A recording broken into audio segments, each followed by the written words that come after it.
Chargers, the pitcher, number 2, Evan James. The Chargers are coached by Chris Shepard, Will Grimmett, Cody Hefner, Todd Oaks. Ladies and gentlemen, will you please stand with your attention to the flag in center field as we honor America with the singing of our national anthem.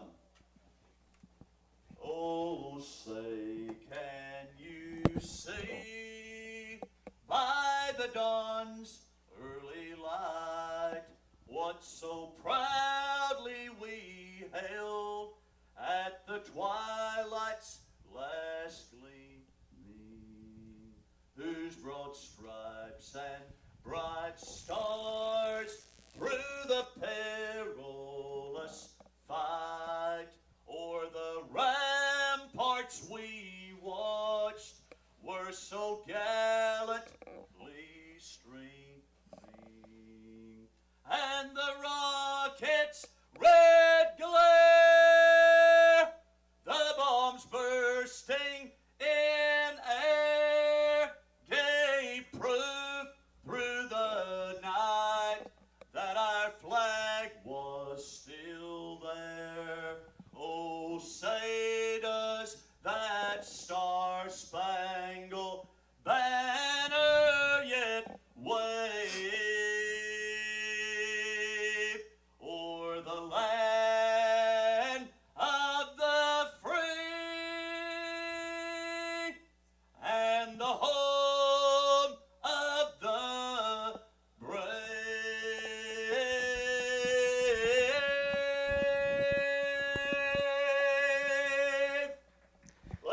Good evening, Charger fans. I'm Ethan Starr, and I'm excited to be back in the booth to bring you a Friday night non-district edition of Charger Baseball here on Bogus Videography. Tonight's broadcast is brought to you by Nickel Plate Properties. Thank you to Nickel Plate and the Charger Dugout Club for making tonight's broadcast possible. Tonight, for the first time this season, I'm joined by my dad, Ron Starr. Thank you for joining us tonight, Dad. Oh, it's my pleasure, son. Glad to be here. The Chargers are taking on visiting District 3A opponent, the Cell Creek Panthers. Central enters tonight 6-7, and Cell Creek is currently sitting at 5-6. Lately, the offense for the Chargers has been led by sophomore Dylan Jacobs and senior Ryan Moore. Jacobs enters tonight hitting .342 on the year with a team-high 13 hits, and Moore comes in riding a 5-game hitting streak over which he is 7 for his last 15. Coach Shep and the Chargers are looking to bounce back after dropping 2 games to Kingston earlier this week, and tonight will be a great opportunity to do so. They'll look to sophomore left-hander Evan James to lead the charge on the hill. He's making his 4th start of the season. He's 0-2 with a 6.24 ERA and 12.1 innings pitched. He's averaging just under 1 strikeout per inning pitch with 11 on the year. He'll be facing off against Gabe Abbott for the Panthers, who's 0-0 on the year through 12.2 innings pitched with a 4.4 ERA. The defense for the Chargers tonight. In left field, we have Jesse Holden. Center field, Hunter Rayburn. Right field, Ryan Moore. Left to right in the infield, we have Dylan Jacobs, Chase Nichols, Lucas Eaton, and Corbin Frisbee. Behind the plate tonight, we have Kenson Wilcox, and on the mound, Evan James. Cell Creek will lead off with their shortstop, Kaylor Gilchrist, followed by second baseman Louis Stevenson and center fielder Brody Raby. Got a couple of former Chargers in the dugout for Cell Creek, and coaches Wes Caldwell and Matt Hampton. Anxious to see them back on the diamond here in Inglewood. James just finished warming up, and we'll see the first pitch to Gilchrist coming here in just a second. Cell Creek Panthers, number 3, Kaylor Gilchrist. Chargers in there all white with baby blue hats. And then Cell Creek is in a royal blue top with white pinstripe bottoms and blue helmets, except for this guy. Right-handed hitting shortstop Kaylor Gilchrist hitting .314 on the year, wearing number 3, leading off for Cell Creek. Evan James with a beautiful curveball to get ahead. No balls, 1 strike. Beautiful evening for baseball. I mean, a little partly cloudy, but the temperature's perfect. The weather's great. Kenson Wilcox goes inside. Another curveball, but it misses outside. And so far this year, that curveball has been James' go-to pitch. That's his get-me-over, and that's also his put-away pitch. So anxious to see how he does this evening. Wilcox sets up on the inside corner. 3 curveballs in a row. Gilchrist swings at that one, flies it out to Ryan Moore out in right field. He camps under it and reels it in for out number 1. Seems like with left-handed pitchers, the curveball is the natural go-to pitch. Second spot. Most in of the them. order for the Panthers, Tom Glavine for 44, years made a second living, baseman, Louis Stevenson. barely breaking 85, and he could locate that off-speed ball right where he needed it anytime he needed it. And that's a good point, and that's exactly what Evan needs to do tonight to control the game, is hit his spots. In the 2-hole for Cell Creek is Louis Stevenson. He's swinging at the first pitch, out to Lucas Eaton at second, fields it cleanly, throws it over to Corbin for a 1-pitch, 4-3 putout for the second out of the inning. Third batter in the order. 3-hole hitter for Cell Creek will be number 1, the center fielder Brody Raby. Comes in hitting .290 on the year, standing in on the right-hand side of the plate. Monday night when we were here, the wind was whipping out. We saw the defensive outfield playing deep for both teams. Tonight it seems like it's the opposite. They're playing a little more shallow. Raby swings through the first pitch. James ahead, no balls, 1 strike. That's exactly where you want that left-handed curveball to hit, right at their feet as it comes across the plate, and he swung at it there and wasn't close. Another curveball, and he fouls it over the backstop. No balls, 2 strikes. James working quick and efficiently so far. Infield playing pretty straight up all the way across the board. Outfielders not playing more than probably 30 feet out into the outfield. All 3 of them shallow. Fastball from James misses low and in the dirt, but a good 0-2 pitch. Count goes to 1 ball, 2 strikes. 2 outs here in the top of the first and nobody on. Well, as you mentioned earlier, not much wind here tonight, so not going to play with a baseball there. Great curveball from Evan James. Catches the outside corner for a backwards K to end the first inning. So excellent start for Evan James and the Chargers as Cell Creek goes down with no runs, no hits, no errors, and nobody left on base. That's going to flip us to the bottom of the first. The Chargers are going to be led off by Dylan Jacobs, Hunter Rayburn, and Corbin Frisbee. Thank you again to Nickel Plate Properties for allowing this broadcast to be possible.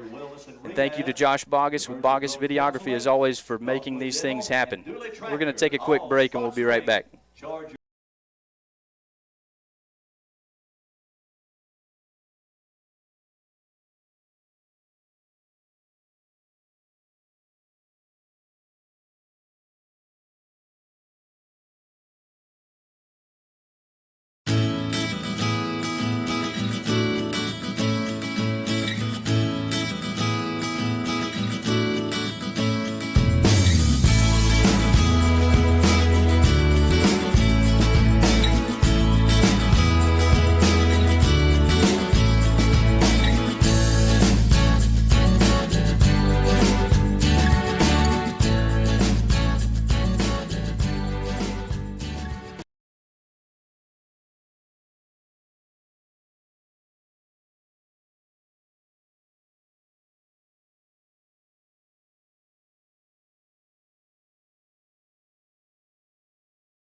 Welcome back, everybody. Evan James and the Chargers had a phenomenal first inning. Couldn't ask for any better than that as Cell Creek was retired in order.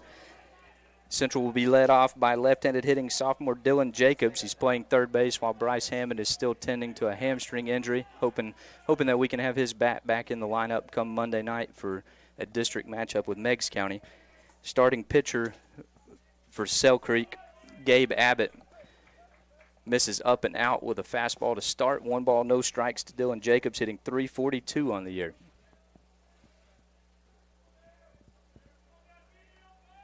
Third baseman playing in on the grass. Jacobs always a threat to lay down a bunt. Takes a fastball just narrowly off the outside corner. 2 balls, no strikes. And it's different to see Hunter Rayburn not in the leadoff spot tonight as Shep makes a change to flip those two. It's been Rayburn then Jacobs. Tonight we're going to see Jacobs then Rayburn. Fastball right down the middle. Jacobs with the red light. 2 balls, 1 strike.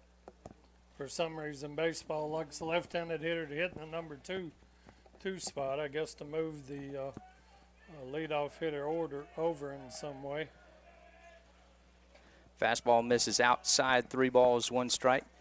I remember when you played, Shane was the leadoff hitter as far as the left-handed hitter was concerned, so that worked out pretty good for several years.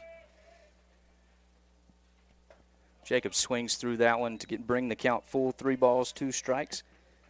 Jacobs has done a great job of getting on base for the Chargers, so hopefully that's what will happen here. Get on and set the table for Hunter Rayburn and Corbin Frisbee, and then Kenson Wilcox. Fouls that one back over the backstop. Count remains 3 balls, 2 strikes. Jacobs comes in, as mentioned earlier, hitting .342 on the year, a team-high average, 13 hits, 6 stolen bases, 4 walks. He does have a triple and a double, and then second high on the team in 12 runs out of the 2-hole normally.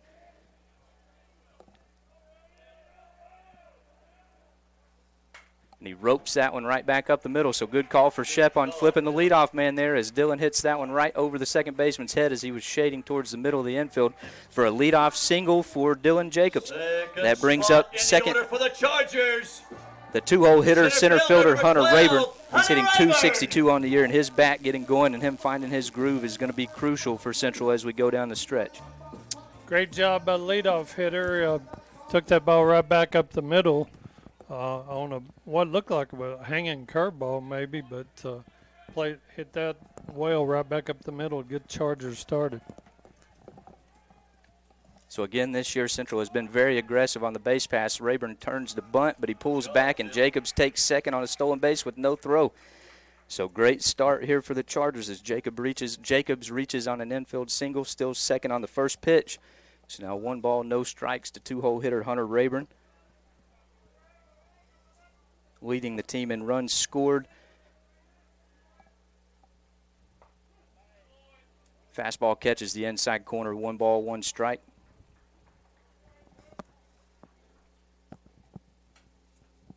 So that stolen base was Jacobs' 7th of the year.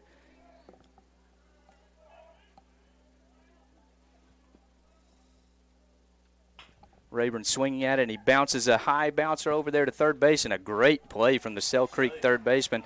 But the throw is dropped over at first, so that's going to allow Jacobs to score all the way from second. So Central with a quick 1-0 lead as Jacobs scores from second. That ball was a high hopper. Third baseman had to take 1 step back and threw a good throw across the diamond, but it was dropped over at first base. So now we have Rayburn on first. Jacobs came in on that. And that brings up Corbin Frisbee, the first baseman for the Chargers, hitting .278 on the year, and he's been a big stick so far. Ball took a crazy high hop over there at third base. Third baseman for Cell Creek fielded it well with a strong arm. First baseman just couldn't hold on to it. Rayburn, another aggressive base runner for Central, and he takes off on the first pitch as well, and he's going to get there with no throws. So 2 stolen bases in the first inning with no contest. So now Rayburn will be on second with another man in scoring position with nobody out.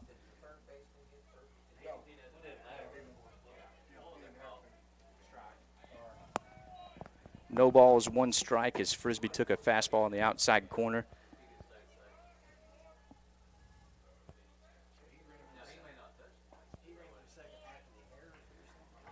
He gets the call on the inside corner. Frisbee behind, no balls, 2 strikes. The umpire looks down and in from where we are, but hard to tell. But he's called that consistently so far. They look Rayburn back, but he was back with no throw. And Hunter did reach on an error by the first baseman. Seems like he's giving that inside corner with right-handed hitters, but Jacobs did not have that call on the outside corner, so we'll see how it works out. And they spin around, and Rayburn gets picked off there, but it's thrown over the third baseman's head, and Rayburn's going to score on the E1. So couldn't have asked for a better start here for the Chargers, as 2 runs are already across on 2 errors from Cell Creek. Rayburn was going on the pitch, and he had him picked off, but throw was well over the third baseman's head, so Rayburn scored easily. Yes, a great start for the Chargers. No balls, 2 strikes to Frisbee. Nobody on now. Central leading 2-0 here in the bottom of the first. Puts one in play, and it's going to be foul ball just narrowly down the third baseline. So count remains no balls, 2 strikes as Corbin retreats back to the box. Corbin on the year, he's leading the team in doubles with 5. The next highest is 3 after that. So Corbin has been an extra base machine. 5 out of his 10 hits on the year have been doubles.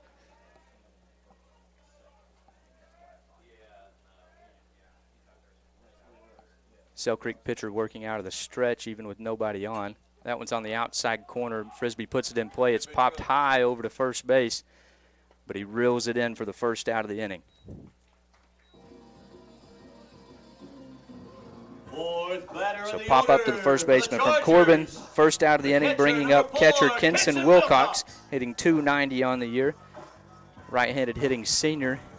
Had 2 big hits against Kingston on Monday night.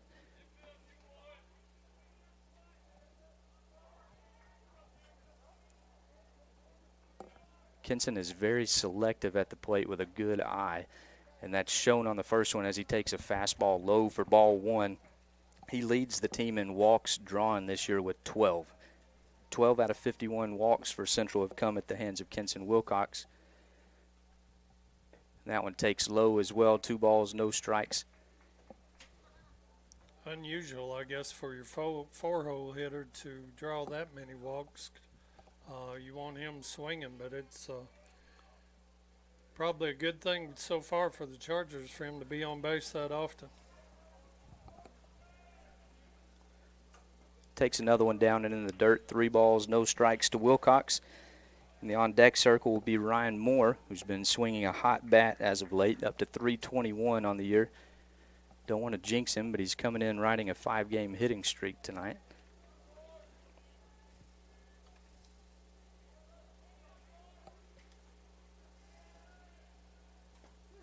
Curveball there on a 3-ball, no strike count is a cross for a strike. 3 balls, 1 strike now to Wilcox.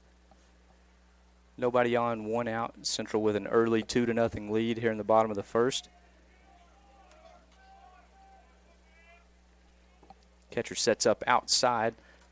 The pitch is there, and Wilcox offers at it, and it's popped up over to second base. And he reels it in for the second out of the inning.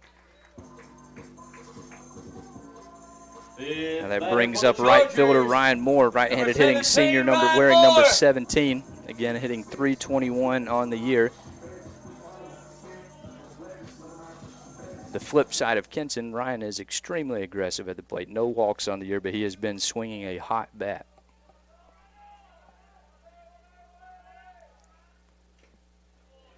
And right after we say that, he's offering at the first pitch, fouled back into the catcher's mitt. No balls, 1 strike.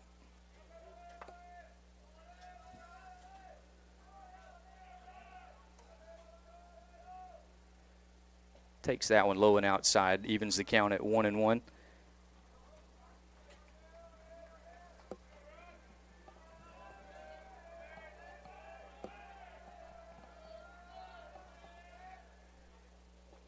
Swings through the curveball in the dirt behind 1 ball, 2 strikes. Nobody on, 2 outs here in the bottom of the first.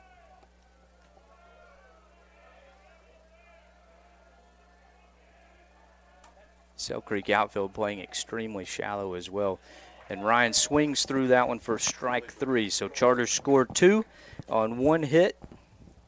2 runs, 1 hit, 2 errors, and nobody left on base as Central takes an early 2-0 lead here in the bottom of the first.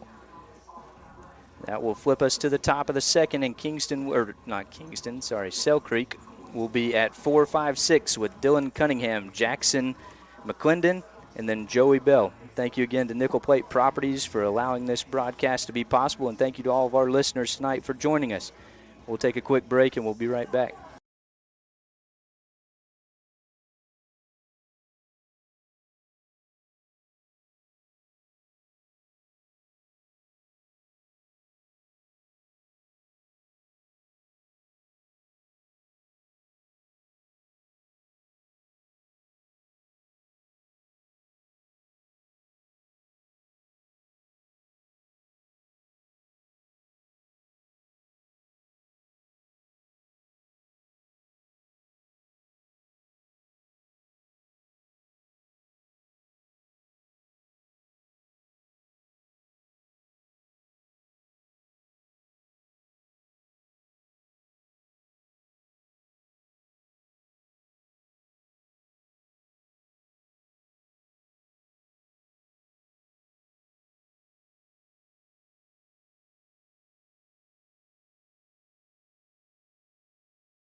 top of the second. Welcome back, everybody. We're here in the top of the second. Central scored 2 in the bottom of the first to take a 2-0 lead. Evan James and the Chargers had a phenomenal top of the first. 8 pitches, 6 strikes, and a quick 3 outs. First pitch swinging for Sell Creek is Dylan Cunningham, the right fielder. First left-handed hitter we've seen for Sell Creek tonight, hitting .267 on the year. He fouls that one down the first baseline. James once again quickly ahead, no balls, 1 strike. Left-handed hitters are rare to you anymore, and especially in high school baseball. Great pitch. Another beautiful curveball from Evan, and he takes that one for a strike. No balls, 2 strikes. Because most of the time your pitchers in high school are right-handed, so it's definitely advantaged being left-handed hitter. Another great breaking ball. Another curveball, and it's a cue ball back into Wilcox, so count remains no balls, 2 strikes.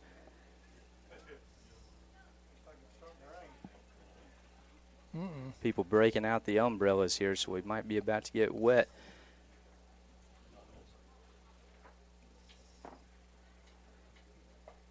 Great pitch there from Evan, and that's what we were talking about in the previous inning. With a right-handed hitter, he's probably getting that call, at least what we've seen so far. Left-handed hitters are getting a generous outside corner, so 1 ball, 2 strikes.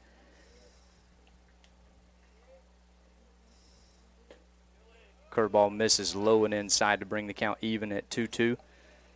Yeah, Wilcox is setting up almost every pitch on that outside corner with left-handed batter. Right-handed batter, it's inside corner. He's hitting his spots most of the time. A little heat behind that fastball, but that one misses up, so now count goes full at 3 balls, 2 strikes.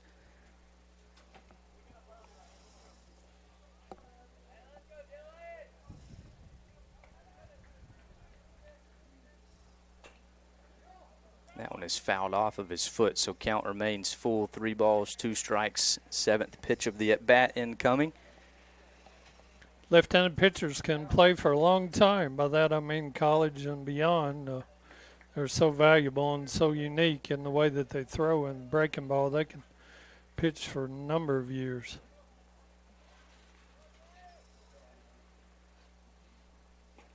Fastball catches the outside corner that time for a backwards strikeout for Evan James. So 1 up, 1 down for the Chargers here in the top of the second. That brings up third baseman Jackson McClendon. He's hitting .333 on the year, wearing number 21 back to the right-hand side of the plate.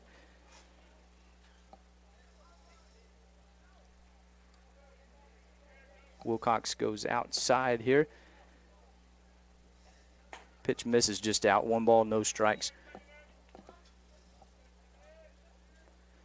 So speaking of left-handed pitching, Central has had a dominant one for the last 4 years in Zach Derrick, and I'm sure Shep and the boys would love for James to be able to fill his shoes, and so far this year he's done just that, as that one evens the count on a curveball. 1 ball, 1 strike.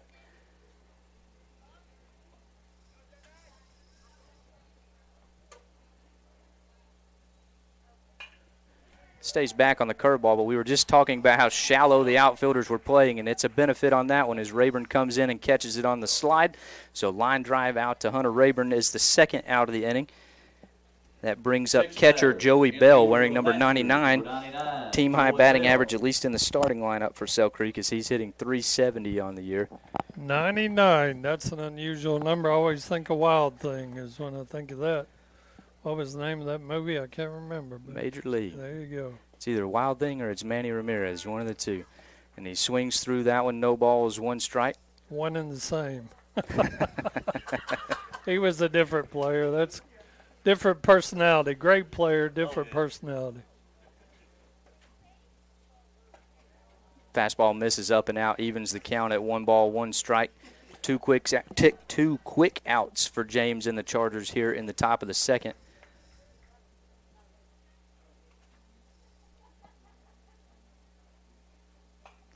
Good fastball on the inside corner, gets the handle, and he fouls it off. 1 ball, 2 strikes.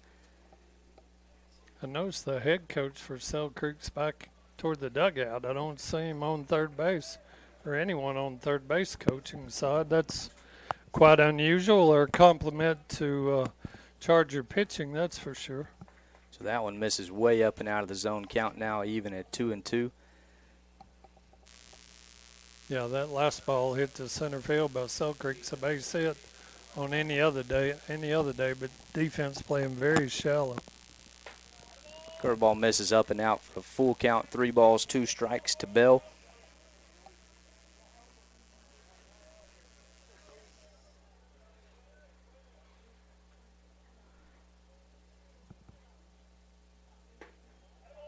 Ooh, good fastball, but it must have missed down. Hard to tell from up here. It looked good, but that is ball 4 and the first base runner of the night for Sell Creek as Bell reaches on a walk. That brings up Mayor Duke, the first baseman, wearing number 22. Another right-handed hitter. He's hitting .219 on the year, and he'll be hitting with a courtesy runner for the catcher over on first base.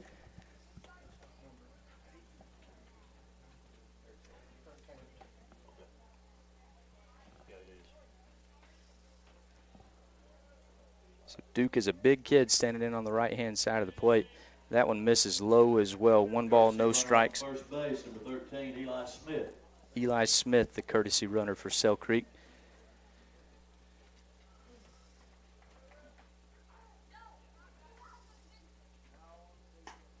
Good two-seam action there from Evan. He swings through it. 1 ball, 1 strike.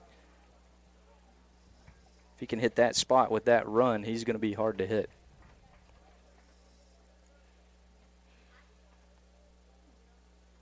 And there it is again, and he's battled back to 1 ball, 2 strikes on the called strike. Now breaking ball down at his feet. See if he'll chase it. Not a very aggressive lead over there. Fastball misses up and out. 2 balls, 2 strikes.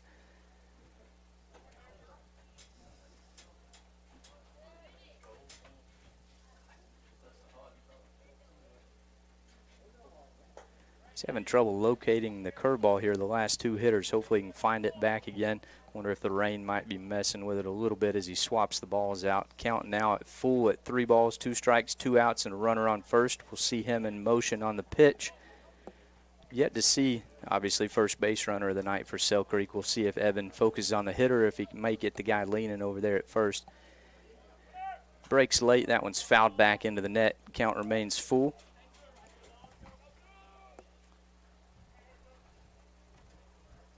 Yeah, it's tough to get a big lead at first with a left-handed pitcher, but I would have thought he had thrown over there a couple times, but really no need. He's getting a very small lead over there. Evan working with a slide step, and that time he does do a leg kick, and that one misses outside. So back-to-back walks from Evan on full counts. Moves the runner up to second, puts another runner on first, and Duke, and that brings up the designated hitter, Axel Sweeney. He's hitting .323 on the year, another left-handed hitter.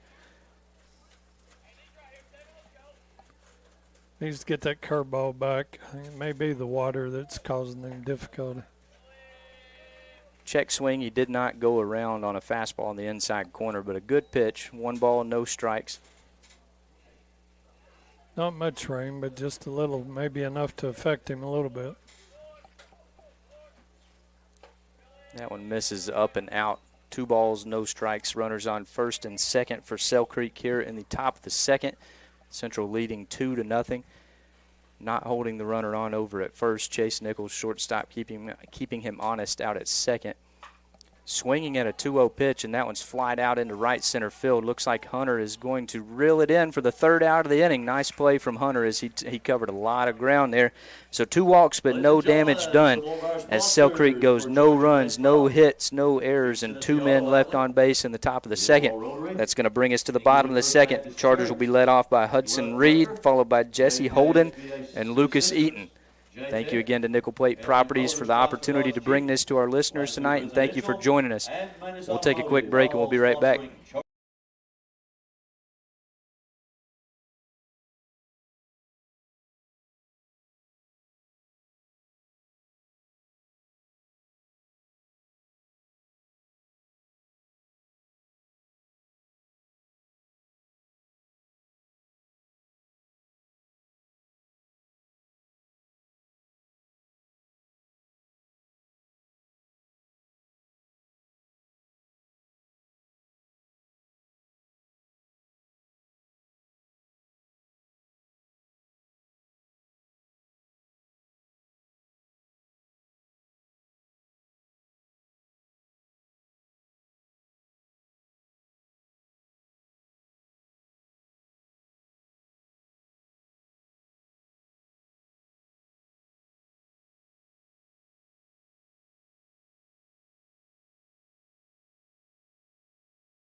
All right, welcome back, everybody. We're here in the bottom of the second. Central leading 2-0. Sell Creek threatened a little bit after reaching on back-to-back walks, but Evan found his groove and got the third out on a fly out to Hunter Rayburn in center. Hudson Reed leading off here in the bottom of the second. Designated hitter, big right-handed hitter. He's one of 2 hitters with a home run for the Chargers this year, and he's hitting .250 on the year.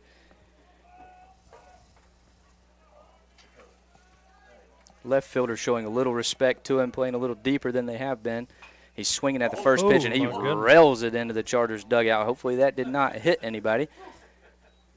Bryce hasn't played in about a couple weeks, but he caught a line drive there. Looks like my shot off the tee box there, son. Got that right. I love it, Ron. Tell the kids to look out in the cart.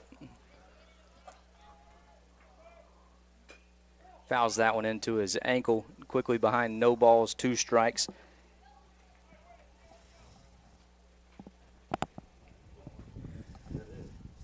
Chargers had Abbott throw several pitches there in the first as he threw 23 pitches. He did fill up the strike zone, but Chargers were able to scratch off 2. Catcher goes outside, pitch goes there, and it misses. 1 ball, 2 strikes.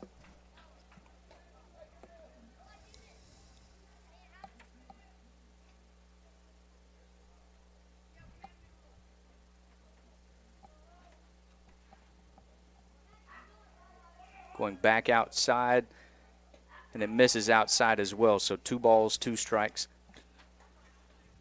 Looks like he's staying well away from the middle end on the plate there, trying to get him to chase the ball outside. But so far, so good. Even count here, 2-2.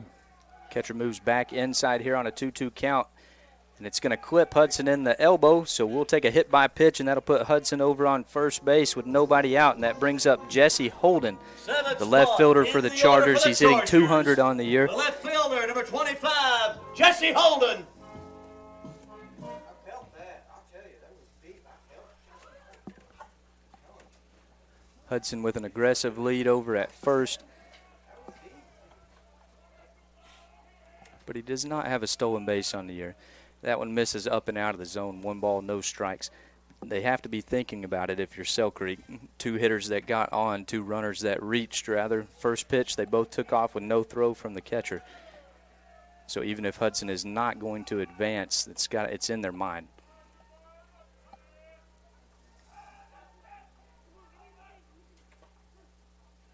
Well, from what I've seen, the catcher doesn't have the strongest arm in the world, and when Rayburn was still in, he didn't even make an attempt to throw it to second. So might see the runner go for the Chargers here. 1 ball, 1 strike as that one catches that inside corner. We've been talking about the right-handed hitters, same spot that we have not seen called on left-handed hitters.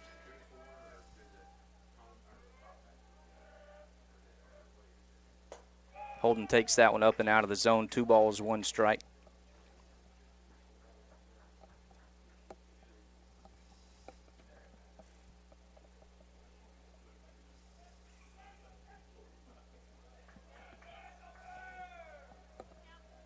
Holden will be followed by Lucas Eaton and Chase Nichols, and then it will flip back to the top of the lineup to Dylan Jacobs. Extra step over there at first for Hudson Reed, and the pitcher recognizes it, throws behind him, but he's back diving safely. Count remains 2 balls, 1 strike. This is a good pickoff move. He got it there just in time, just a little bit low on the throw, but it's close. Throws behind him once again, and that one was going to be bang-bang as well, but on the tag, the first baseman drops it. So he's back safe.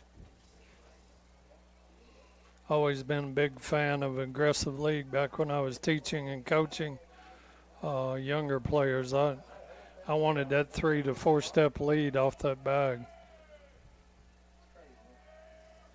Throws behind him for the 3rd straight time, and that one gets away from him, so Hudson's going to at least advance up to second as the first baseman chases it down the right field line and works out just the same as a stolen base as Hudson reaches second on an error by the pitcher on the pickoff move. Yeah, even if you're a big guy like him, you still get in the pitcher's head a little bit. He throws over there, 3 or 4 times in a row and threw that last one away, and he got to second base. So, again, I like that aggressive lead over there at first because it makes things happen. And that's been Shepherd and the Chargers' MO for the last several years, and it is again, once again this year. 2-1 count to Holden. Catcher goes outside. Reed on second with nobody out. Beautiful pitch there from Abbott as he swings through it. Count even at 2 balls, 2 strikes. If they're going to stay outside, you'd love to see Holden stay back and just shoot one either. Even if he grounds out to second, it moves Hudson over to third. Goes. Yeah, take that outside pitch that way.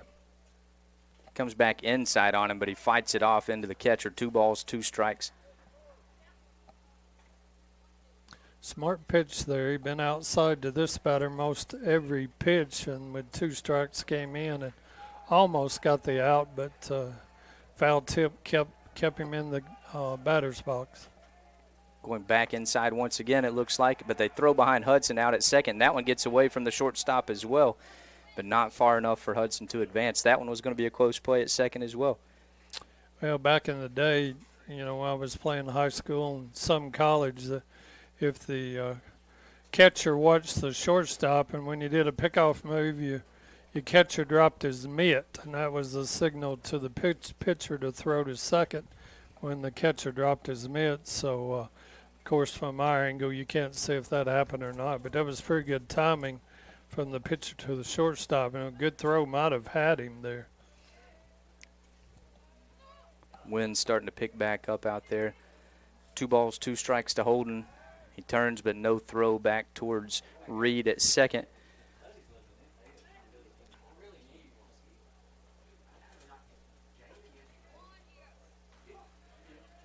Going back inside, it appears.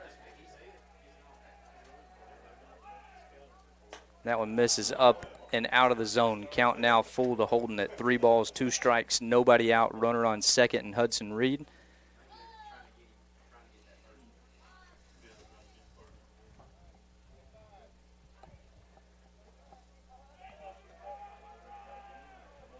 Throws behind him once again, and that was a really good throw, but not in time. Yeah, that's exactly right. Some of the guys in the press box saying that he's in the pitcher's head, and that's exactly right. He's wearing him out as far as throws to first and then throws to second. So, yeah, he's working on the pitcher, and not really a base runner. You think that might steal, but he's wearing the pitcher out right now with aggressive lead. Love to see somebody with no stolen bases on the year that far in the pitcher's head. That pitch on the inside corner is blown by Holden for strike 3. So that's going to be the first out of the inning as Holden is retired on strikes. That brings up second baseman Lucas Eaton, who's hitting 200 on the year. Where's number 11 hitting from the right-hand side of the plate. Lucas Eaton.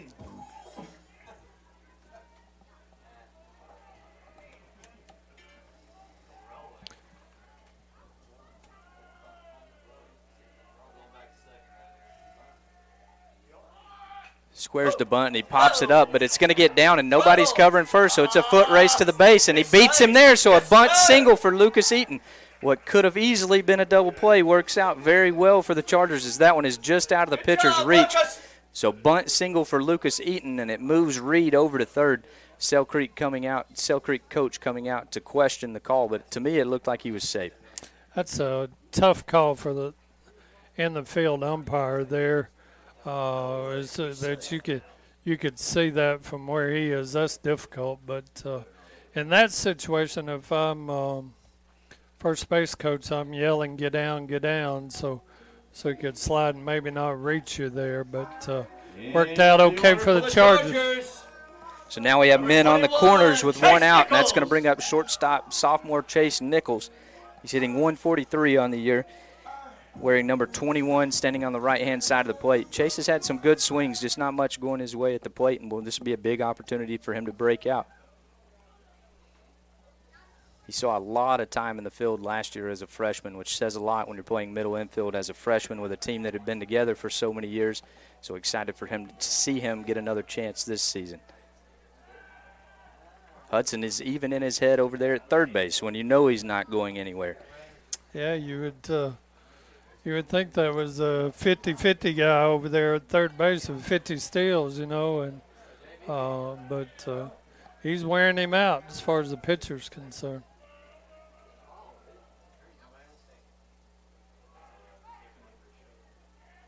Another step off. So I can't tell if anybody's in the Sell Creek bullpen. I can't imagine at this point, but I don't see anybody down there throwing.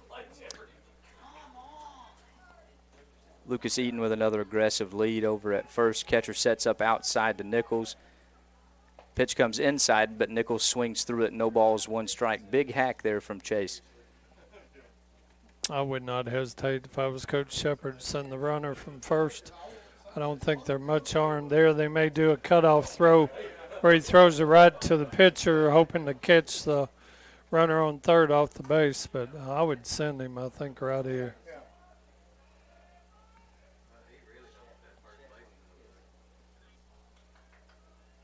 Another step off to third, but nobody's home. No balls, 1 strike. Runners on the corners for Chase Nichols. Central leading 2-0 here in the bottom of the second.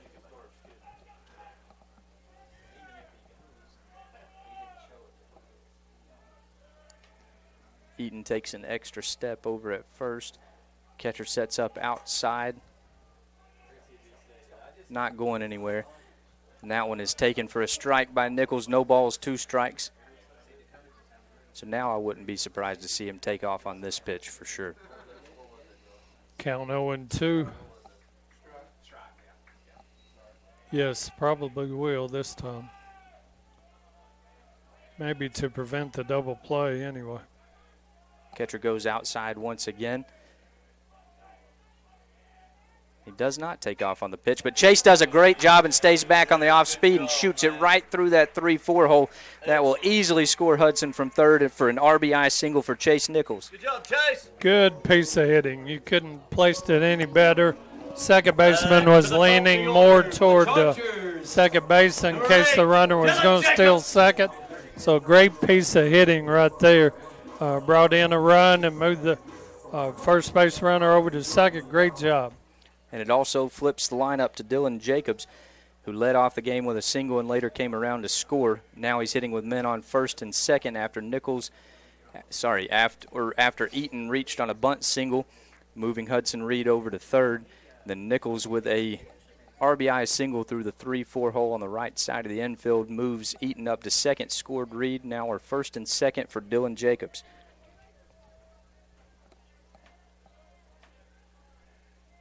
I was about to say I wouldn't be surprised to see him lay down a bunt, and he puts a perfect one down the third baseline. There's going to be no play at first base, so that'll be the second hit of the night for Dylan Jacobs, and that loads the bases for Hunter Rayburn. That's exactly who the Chargers want up to hit at this point. Number 12, Hunter Rayburn. I don't know if the pitcher would have had a play on that or not, if he'd even fielded it clean, because Jacobs pretty quick out of the box getting down there, and then the runner was moving pretty good from second. But I think maybe the rain damped the grass there a little bit, and he slid. Rayburn offers at the first pitch, as he typically does, and he fouls it down the third baseline. Perfect bunt, though. Perfect bunt. No balls, 1 strike to Hunter. Dylan is a very good bunter. He has reached base safely several times this year with bunt singles. Now just unload with bases loaded. Good chance for Hunter to elevate and see what happens. Fouls that one back into the catcher, so no balls, 2 strikes. Sales Creek's done any scouting at all. I sure wouldn't throw him a fastball. I'd throw him nothing but junk. Try to keep him off balance, but big opportunity here for Hunter to drive in a couple runs.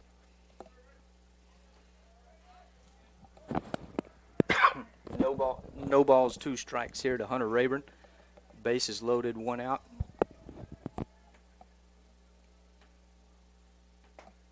And he blows the fastball by him for strike 3. So Hunter Rayburn down on strikes for the second out of the inning, and that brings up first baseman Corbin Frisbee. He'll be hitting with bases loaded and 2 outs. Central leading 3-0. He's 0 for 1 on the night as he flew out to the first baseman in his first at bat.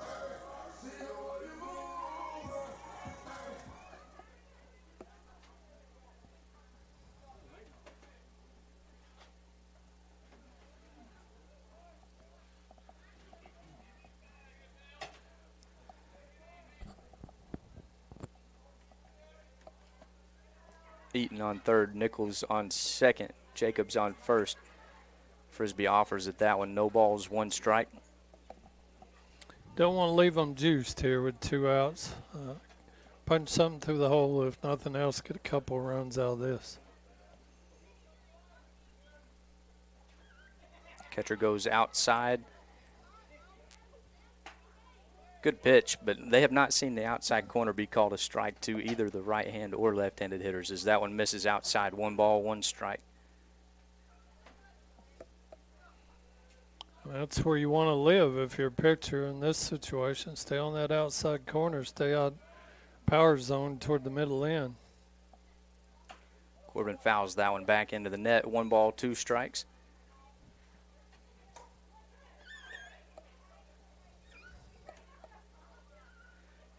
Cell Creek outfield shading towards the pool side, towards left field.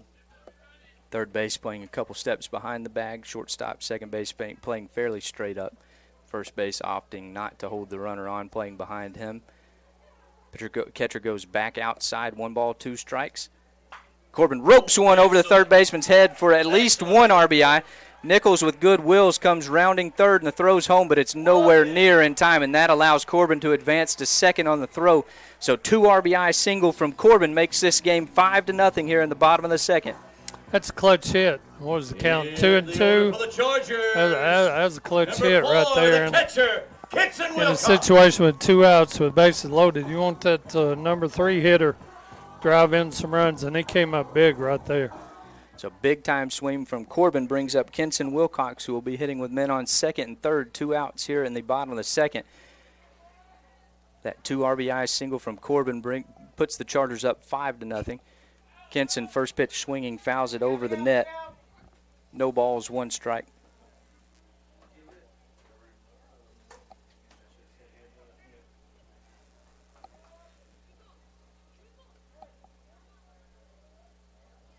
Second base keeping Corbin honest out there at second, which leaves the whole right side of the infield wide open for Kenson if he can stay back. That one misses low. 1 ball, 1 strike. Yeah, just a little punch through the right side will definitely bring the 2 runners in for sure. So a couple more would be nice here in the second inning.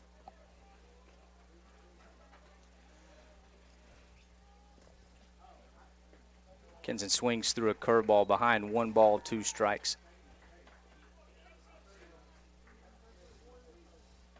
Chargers have needed an offensive outburst to wake the bats up, and so far so good. 5-0 here in the bottom of the second.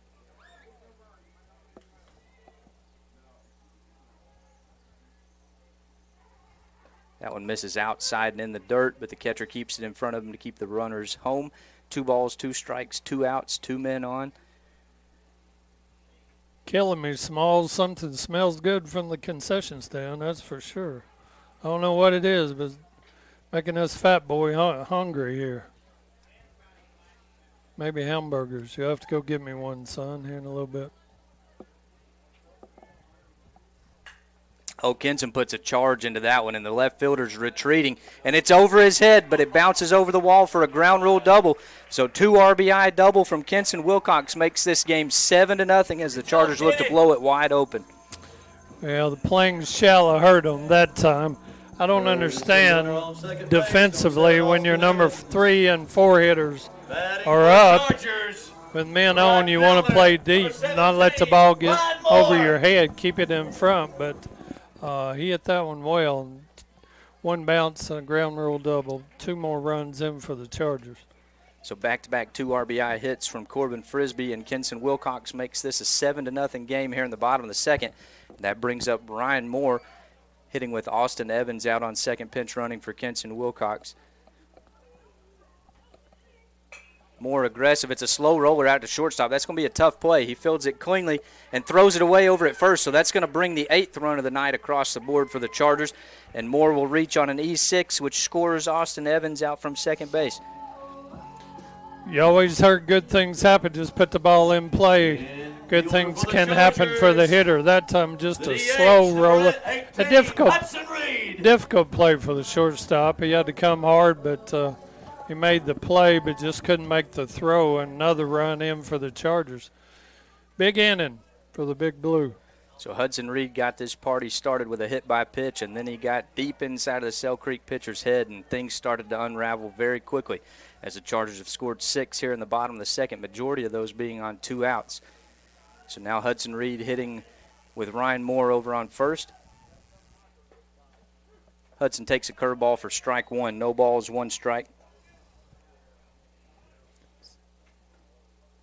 So 10th batter to the plate this inning. Is that correct? Yes, this 10th hitter, Hudson Reed's second at bat of the inning.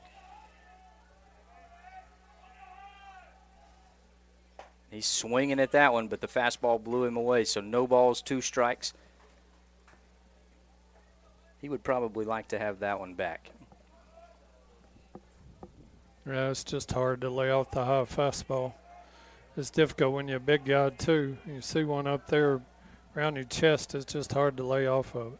Catcher goes outside on a no ball, 2 strike count, but it catches a little bit of the plate, and that's going to be another tough play as that one is out into right center, but the center fielder does run it down for out number 3, but not till the damage is done for the Chargers as they score 6 runs on 5 hits. Handful of errors and 1 man left on base. So Central leading 8-0 as we head to the top of the third. Central hit through the lineup in the second inning, and Sell Creek is just now getting to their 9-hole hitter in the top of the third.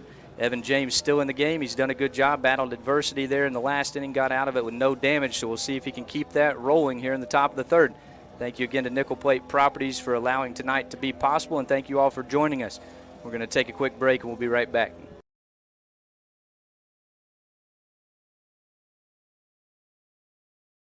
You're gonna do for college yet? No, I don't think so. I'd like to go to Wesleyan like you, but I don't think my parents can afford it.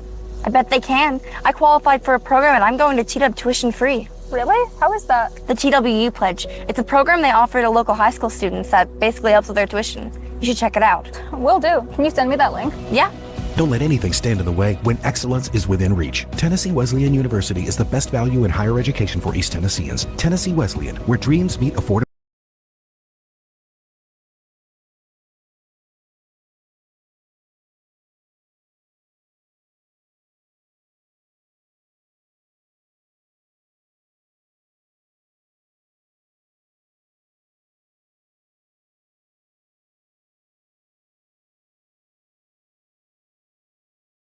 Exciting bottom of the second there where the Chargers scored 6 runs to take an 8-0 lead on six runs on 5 hits, 3 errors by Sell Creek, and 1 man left on base. So James misses off the inside corner, 1 ball, no strikes.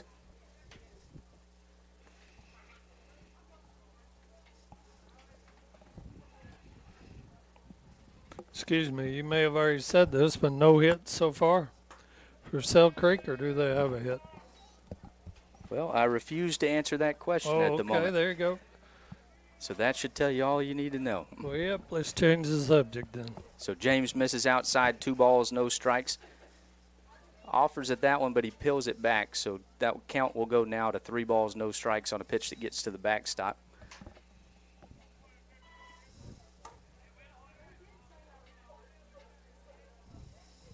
This will be James' 39th pitch of the night.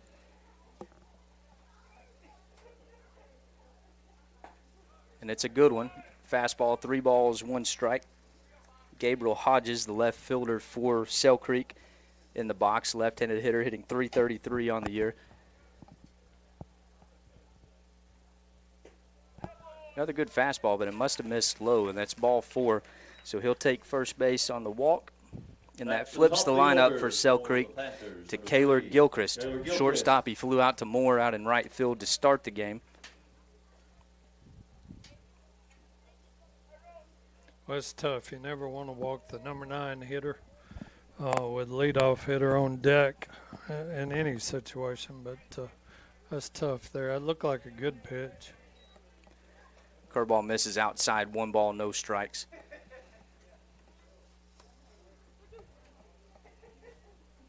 Frisbee holding the runner on over at first.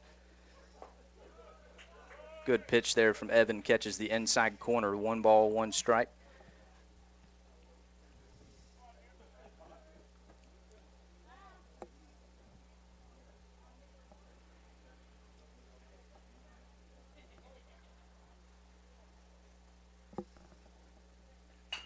Good Double movement play. there. Two hopper out to Chase. It's going to be a tough play over at first, but he gets the – oh, does not.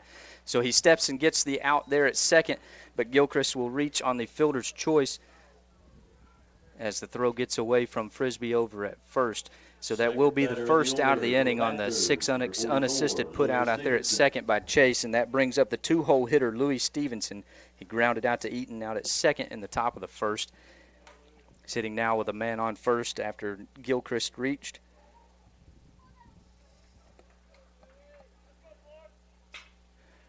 Two-hopper over to Eaton's forehand, and he wise decision there as he takes the out at first instead of trying to turn his whole body and throw it to second.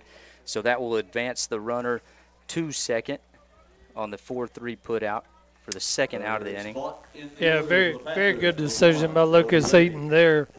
The ball was hit to his left. You're ahead 8-0 with one out and one runner on. Why take that chance to just fully shift your body, throw to second, through the first, and got the sure out. So two-seam action misses up and out of the zone. 1 ball, no strikes to the 3-hole hitter, Brody Raby, center fielder for Sell Creek. Eaton retired him looking to end the top half of the first. Now he's hitting with a man on second and 2 outs. Curveball there is hit to Eaton's forehand again, and it gets through the 3-4 hole, and that's likely going to be the first run of the night for Sell Creek as Ryan throws it to home plate, but he beats it there. The runner advances to second on the throw as it gets out into center field. Hard slide out there, and both players are shaken up. And that's Central's Chase Nichols and Sell Creek's Brody Raby. As the throw was on the first base side of second as the runner was sliding into second, so Chase was very vulnerable there, and it looks like he may have got slidden into. I think, as stated up here in the press box, I think he probably got a helmet to the knee there on the slide in the second by the Sell Creek runner, and that may be what dazed the Sell Creek runner, was getting hit in the head by the knee, but hope both players are okay and continue the play. So Chase walking that one off, Sell Creek runner walking it off as well. So in that case, you'd probably like to see the cutoff man hit on that throw from right field, because the runner that just had the single through the 3-4 hole, he was going as soon as he saw Ryan take the crow hop to throw. So if you hit the cutoff there, you likely have the out at second. Yes, you certainly a good possibility that could have happened with hit the cutoff man, but again, when you're up, what, 8-0 in that situation. Go ahead and give up the run, make the throw into second in order to prevent the hitter from getting to second base. But I will say that's definitely easier said than done, as Moore's eyes were probably lighting up at the chance to throw somebody out of the plate. It was a good throw, but it did allow the runner to move up. We do have a courtesy runner, or a sub for the center fielder who was shaken up on that last play. Nichols still in the game out there at shortstop. That brings up 4-hole hitter Dylan Cunningham. Curveball in the dirt gets away from Kenson.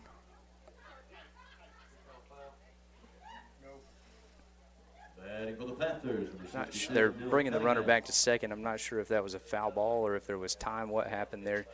We'll catch up. I don't know. I don't think there was a foul. I didn't think so either. Must have been time on the field.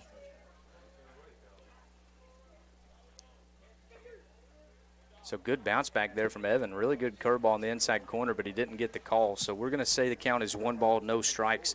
We've yet to see a signal there from the umpire.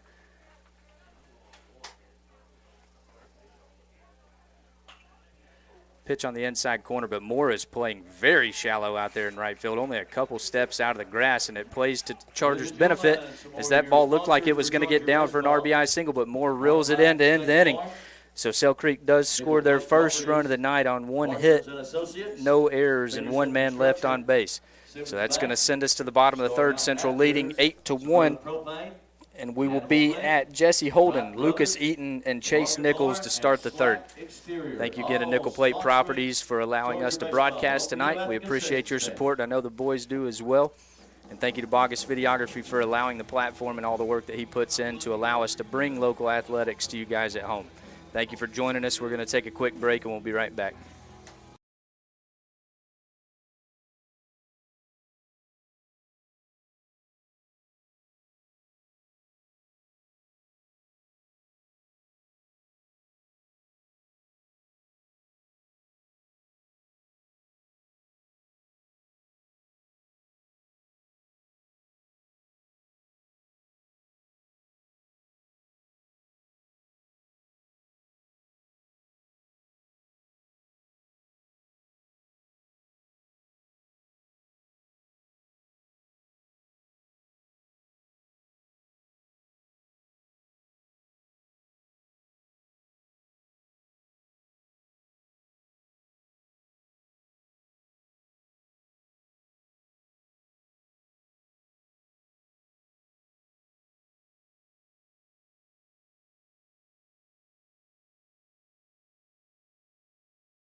The third inning for the Chargers. Welcome back, everybody. We're here in the bottom of the third in Inglewood as Central leads 8-1 over visiting Cell Creek. Abbott still in the game for the Panthers. Jesse Holden, number 25, is going to be leading off for the Chargers. He's 0 for 1 on the night with a strikeout in that long second inning for the Chargers. He'll look to get the party started once again.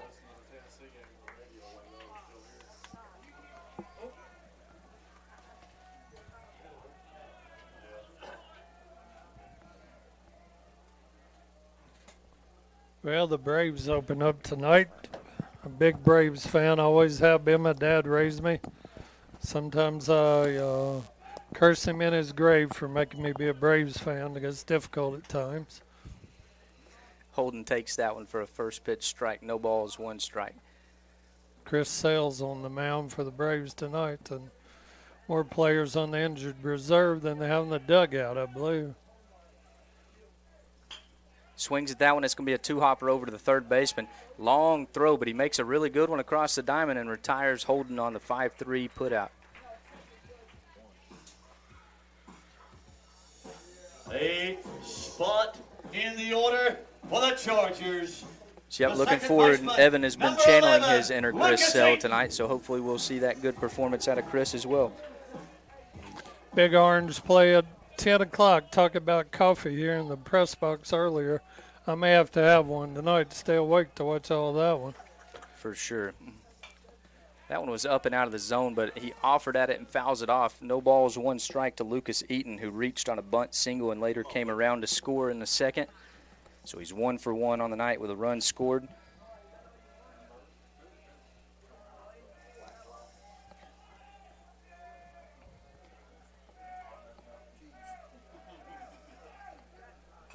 Curveball, and he fouls that one back into the net as well. Behind no balls, 2 strikes, 1 out, nobody on here in the bottom of the third as Chargers lead 8-1.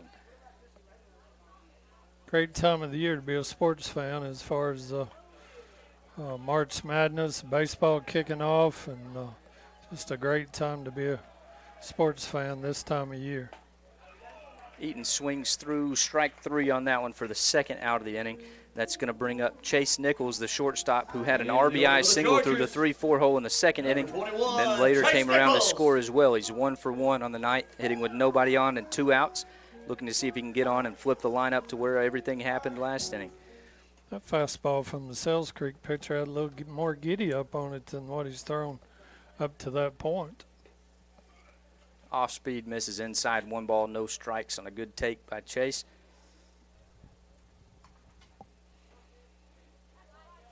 That was the 62nd pitch of the night for Abbott. Chase swinging at the fastball, fouls it down the third baseline. Count even, 1 ball, 1 strike. He's done a good job of throwing strikes tonight. Central hasn't reached base via a walk at all tonight. They have hit him well and squared him up, and his defense hasn't really helped him out either. Yeah, they've thrown the ball all over the field, unfortunately for Sell Creek, but good for the Chargers to be up 8-1 here in the third. Chase puts a good swing into one, but it looks like it's going to hook foul down the left field line to bring the count to 1 ball, 2 strikes. So Central has 6 hits through 2 2/3. They've scored 8 runs out of that, 4 errors for Sell Creek.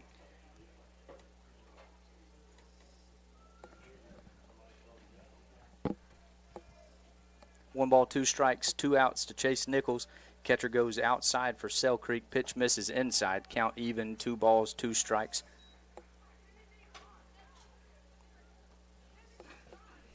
Sounds like the opposite from when you were here the other night when Chargers kicked it around a little bit. Tonight the Sell Creek's giving us the favorite or the errors for the Chargers get on the scoreboard.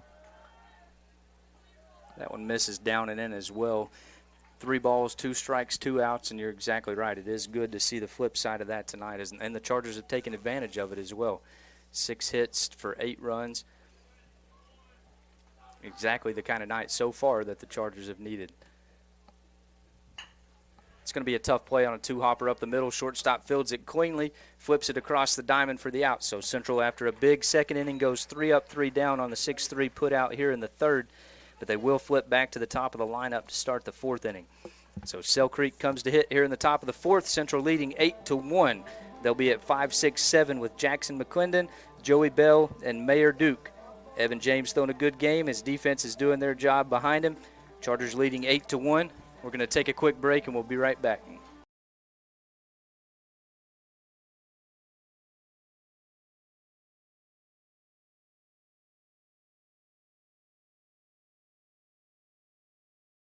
No parent wants to think about their children growing up without them. Although we realize we can't control their future, we do have the ability to secure it through careful planning. So isn't it time to begin preparing for their future and your dreams for them? When you begin to game plan with life insurance, you're able to focus on what matters most today. Because life isn't about worrying when the storms of life will come. It's about planning on how to dance in the rain. Game plan today. Game plan for life. Contact us today to get started.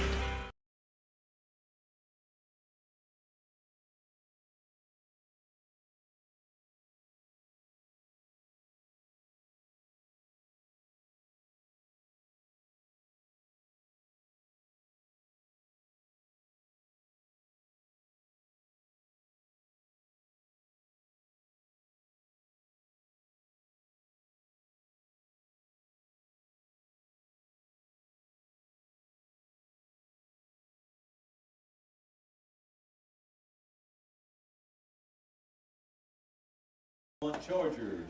Welcome back, everybody. We're here in the top of the 4th in Inglewood. Central leading 8-1. Looks like the rain has finally backed off here.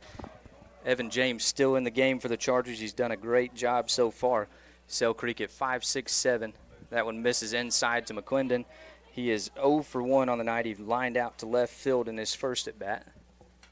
Looks like it may be getting a little cooler. I see a few blankets and jackets out there in the stands, so along with a little bit of drizzle we had earlier, looks like the wind's picking up a little bit more. Good pitch from Evan. Catches the strike zone to even it at 1 ball, 1 strike. If he can paint that outside corner, then McClendon's left foot, he's bailing out of the zone on the pitch. Did it again there on the inside pitch, and it's grounded out to Chase. Slow roller out to him. Makes a good throw across the diamond for a 6-3 put out to start the top of the 4th. That flips it to Joey Bell, the catcher for Sell Creek. He reached on a walk in the second inning. Joey Bell. Of course, when you're sitting up here by the red-hot Eddie Watson, you can't get cool at all, you know. Stay warm just anywhere close to him, so. You polish it too much, bro. That ball misses inside, 1 ball, no strikes. Now I see why he said your name first. You're filling him full of compliments. Well, the women aren't watching the game. They're looking up here in the press box, looking at Eddie. Well, they do have a camera up here now, so that makes sense. 1 ball, 1 strike on the foul ball into the net. Of course, it was said by me, And when you're sitting by me, most everybody looks good looking, you know, whether they're sitting by me up here. Amen. But, hey. And Eddie, the legend Watson, privileged to sit beside of him. Appreciate you, Bob. His family's done a lot for Central Sports. That one misses inside. 2 balls, 1 strike as that one gets to the backstop. I remember back when you were playing as Teddy and Billy Joe up here in the breast box, and it's always fun to listen to them.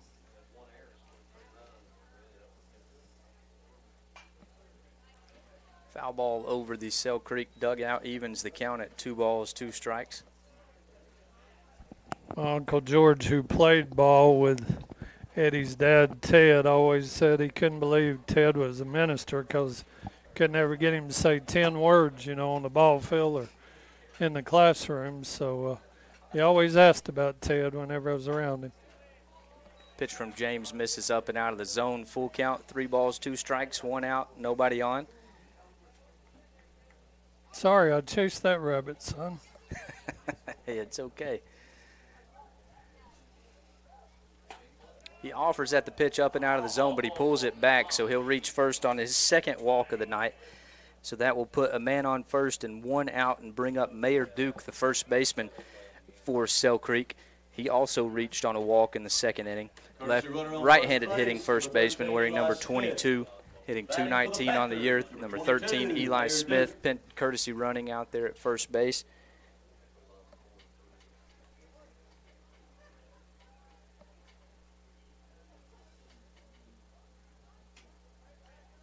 Curveball down and in the dirt, gets away from Kenson, so that will allow the courtesy runner to move up to 2nd. Good friend and former agent out of, well, still an agent in Ray County for Farm Bureau, Mark Holland. I think he's actively coaching at Cell Creek as far as girls' sports are concerned. He has 2 great girls golfers. They're very good, but I think he's involved in basketball as well. James misses outside with a fastball, 2 balls, no strikes. So if you're listening, Holland, hello and hope you're doing well. That was James' 60th pitch of the night. He's 50-50 on the break at 30 strikes. So pitch 61 gets him in this at bat at 2 balls, 1 strike.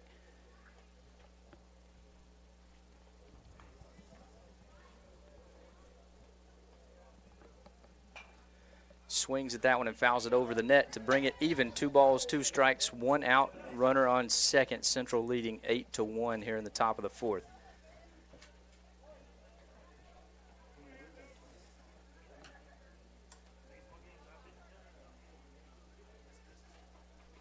Eaton keeping the runner honest out there at 2nd. Great 2-seam fastball from Evan James. Catches the inside corner for a backwards K in the 2nd out of the inning. Great pitch. Down and in on the right-handed batter. No way he could get a swing on that one. Great pitch. That brings up the designated hitter, Axel Sweeney. He's 0 for 1 on the night. Flew out to Hunter Rayburn out in center field. That one misses up and over Sweeney's head. 1 ball, no strikes. I don't know how he avoided getting hit by that one. His slow breaking ball got away from the pitcher. Comes back with a fastball and beats him with it as he fouls it into the net. 1 ball, 1 strike.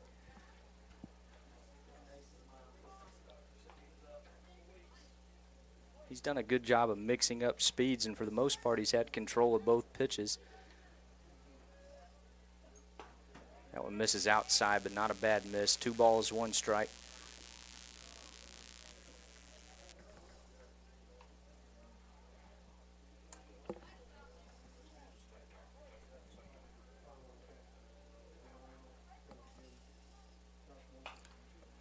That one's headed right back at us to even the count at 2 balls, 2 strikes.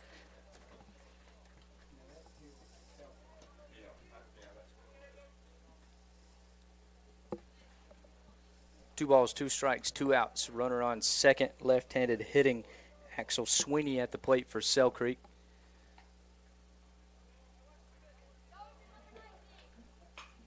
That one's flied out into left center. Looks like Hunter Rayburn's going to take control, but it falls between Holden and Rayburn out in left center field, and that's going to allow the second run of the night for Sell Creek to score, and that'll be a triple for Sweeney. So RBI triple on a tough play there between left and center field. Would like to have seen somebody take control. They were both there, so a little miscommunication as that one falls in the gap. Well, it's center fielder's ball in that situation. His job's to go get him in the gaps, and he got there. I think he heard footsteps coming from the left fielder and just misjudged that ball just a bit, and Sell Creek took advantage of that. So it's worth mentioning that normal center fielder for Central is still out due to injury, and Henry Woods. Hunter would be normally playing one of the corners. So anxious to see Henry get back, as that will help the defense there for Chargers. First pitch swinging, fouled out down the left field line. One ball, no balls, one strike, 2 outs. 9-hole hitter Gabe Hodges, the left fielder for Sell Creek, up. He reached on a walk in the third inning.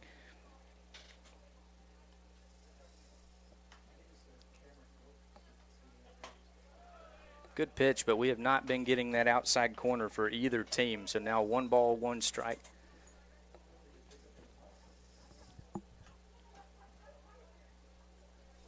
James' 70th pitch of the night. Ooh, good looking pitch from here. Didn't get the call again on the corner. 2 balls, 1 strike. If anything, it's been consistent. Goes outside once again, does Wilcox. That one does miss up and out of the zone. 3 balls, 1 strike to Hodges. Central would love to see an out here and then an offensive explosion here in the bottom of the 4th. Would be big to see Evan be able to go a full game. Good pitch there from Evan. Brings the count full at 3 balls, 2 strikes, 2 outs. Well, you don't want to lose your number 9 hitter here in this situation. Come back and throw him your best and see if he can do anything with it.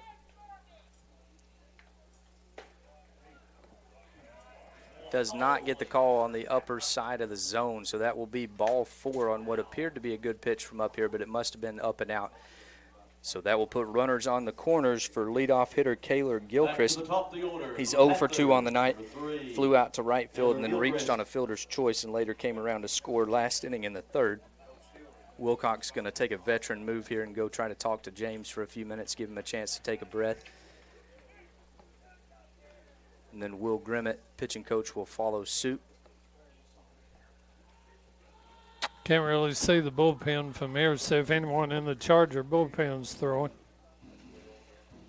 But it's a tough situation now. You got but 2 outs, you got the top of the order up. And a hit here could close the game and make it interesting here in this inning. So we'll see if the Chargers choose to stay with the pitcher that's there now, or are they going to make a change? Taking their time, so it appears to me they may be giving someone in the bullpen time to get loose. I would agree with that. The third base coach for Sell Creek has been peeking over there as well, so that leads me to believe somebody is up and getting loose. Gilchrist has been retired twice tonight. He's 0 for 2. Will Grimmett, former Cherokee pitcher, threw the ball very well for McMahon. Went on and played where? Did he? Austin P, I believe, maybe? I think it was Morehead State. Division 1. So, yes, good mind in the dugout and good hire there for Shepherd. Everybody looks better in the baby blue.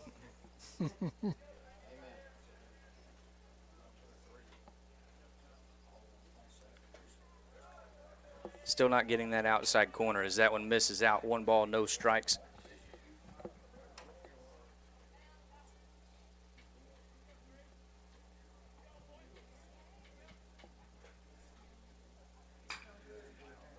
Center field, Hunter Rayburn still playing shallow, and he runs in on that one that appeared to be a single, and he takes it away. So Evan James escapes the damage, but Sell Creek does chalk up 1 run here in the top of the 4th, making the game 8-2. So Sell Creek, 1 run on 1 hit, no errors, and Stephanie Raper. one man left on base here in the fourth. So that's going to flip us to the bottom of the fourth. Central will be back at the top of the lineup, and Dylan Jacobs, Hunter Rayburn, and Corbin Frisbee. We'll see if we can get those 2 runs back and then some. We'll take a quick break, and we'll be right back.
Welcome back, everybody. We're here in the bottom of the fourth. Central leading 8-2, and we do see a pitching change for Sell Creek. That'll bring in number 26, Griffin Harmer.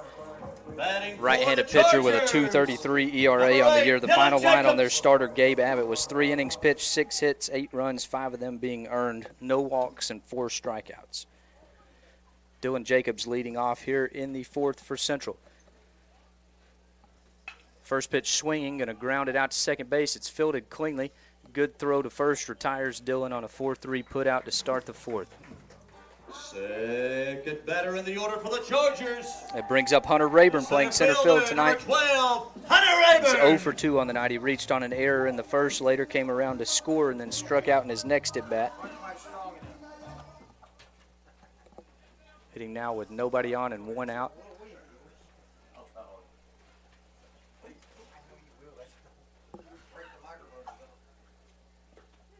Curveball there for a first pitch strike from Harmer. No balls, 1 strike. So far, throwing strikes, a new pitcher for Sell Creek. Mostly breaking balls so far, the few pitches we've seen. There's another one, and Hunter puts a good right into it, and that's going to one-hop the left fielder and get by him. So that's at least a single there for Hunter. So it'll be a single, and he'll advance to second on the error by the left fielder. So good start there for Hunter. Yeah, he caught the hanging breaking ball, pulled it to left field. Great piece of hitting by Rayburn there. And maybe a good start here for the Central here in the bottom of the fourth. So that brings up Corbin Frisbee, the first baseman for the Chargers. He's 1 for 2 on the night, flew out to first, and then had an RBI single back in the second inning, roped 1 out to left field. So we'll see if he can repeat here with Hunter on second and 1 out.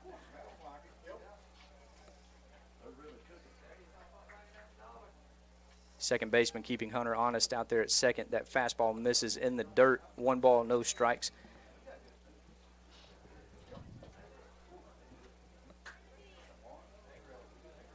This is where all the RBIs happened in that big second inning at 3-4-5. Corbin chases a curveball that was in the dirt, and he swings through it. 1 ball, 1 strike.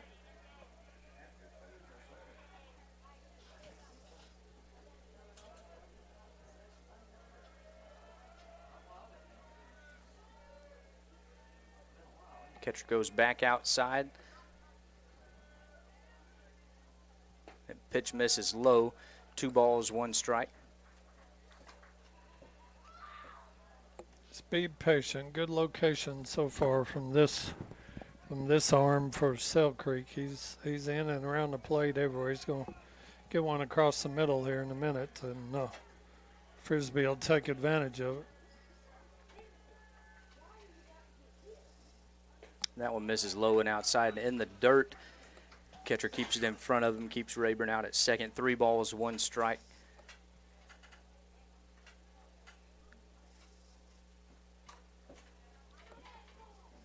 Corbin should be sitting 1 pitch, 1 location, and that's it right here on a 3-ball, 1 strike count. It was a curveball, and it's a cue ball out to shortstop up the middle. Really good play to even get to it, but Corbin beats it out for an infield single and his second hit of the night, and that will move Hunter Rayburn over to third. So now we will have runners on the corners for Kenson Wilcox, who came up big in the second inning with an RBI, 2 RBI double. So we'll see if he can repeat here. He's 1 for 2 on the night. Line drive in the scorebook, but a little slow roller back up the middle. Very difficult play by the shortstop, but he made the play, just couldn't get the throw over there in time. So base hit, 1st and 3rd again here in the bottom of the 4th. Kenson burnt the left fielder in his last at bat, bounced out for a ground rule double.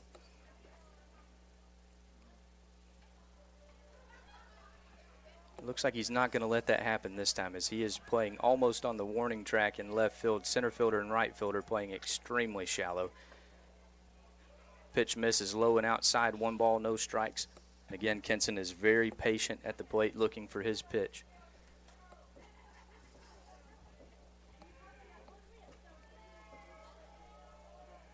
Aggressive lead from Frisbee over at first.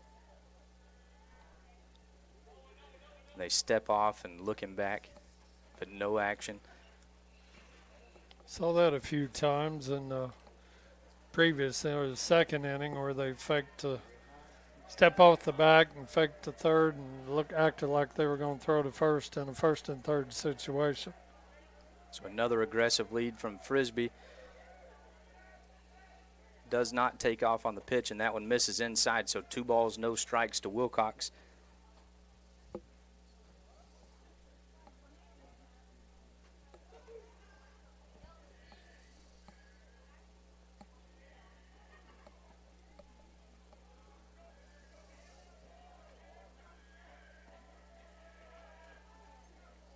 Frisbee does take off on the pitch, but he's going to go down with no throw, so stolen base from Corbin Frisbee. And that pitch must have missed inside. Looked like a good pitch from up here, but it will be a 3-ball, no strike count to Kenson, now with men on 2nd and 3rd. Turn your four-hole hitter loose here on a 3-0 count. Or are you taking for ball 4? I'm giving him the green light if I'm Shepard for 1 pitch and 1 pitch only. Senior, who's been around the block for us. He is taking, and that one misses low as well. So that will be ball 4 to Kenson, and that will load the bases for another senior in Ryan Moore. He's 0 for 2 on the night, reached on an error in his last at bat, but he has been swinging a hot bat. Ryan Moore. Courtesy runner on first base, number 7, Austin Evans. Austin Evans running for Wilcox over at first. Frisbee on second, Rayburn on third, Ryan Moore at the plate. Really good scenario for an aggressive hitter after 4 straight balls. You got to think he's going to throw a get-me-over pitch, and he does not, and Moore lays off. So that curveball misses low and outside. 1 ball, no strikes. That's a surprising pitch call there when you just walked the previous batter on 4 straight pitches. Yeah, I'm with you. I'm thinking fastball all the way. So we'll get a quick mound visit from Coach Caldwell. Coach Caldwell, I'll never forget when you played here at Central and we went to Ray County where Wes was coaching at that time. And obviously the pregame routine is to take infield before the game starts. He had a bat in his hand like he was going to do typical infield, but no ball. So he pretended to hit the ball to the third baseman, who pretended to throw it to first base, who pretended to throw it back home. I don't know why or what was going on, but that was the strangest thing that I've ever seen. But Wes did a good job at Ray County. He was a very good coach and still a very good baseball coach, but that was a moment I will never forget. He took infield and even hit it to the outfield, or pretended to hit it to the outfield. So that was quite unusual that evening. But former Central guy and was great coach, really good fundamental coach. Sell Creek's lucky to have him there as an assistant. Ryan Moore at the plate, 1 ball, no strikes, and bases loaded. And whatever he said worked, as he does get the call there, 1 ball, 1 strike.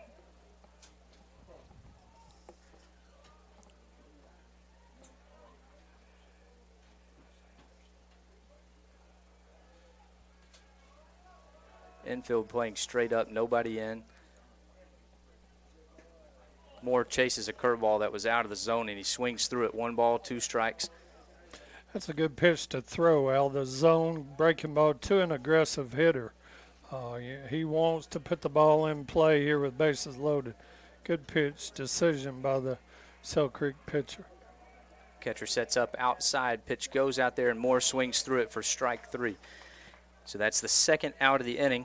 Bases still loaded, and that's going to bring up Hudson Reed, who's 0 for 1 on the night. He was hit by a pitch, later came around to score in the second. Both of his at-bats coming in that extended second inning for the Chargers, and he flew out to center to end the second. Now he's hitting with the bases loaded. Central up 8-2 and 2 outs.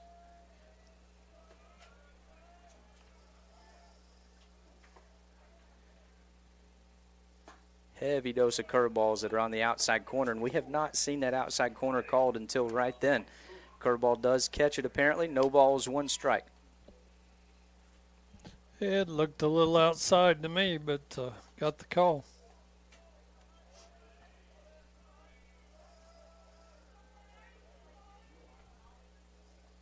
So there's the first fastball we've seen after the mound visit, and Reed fouls it back into the net to fall behind. No balls, 2 strikes.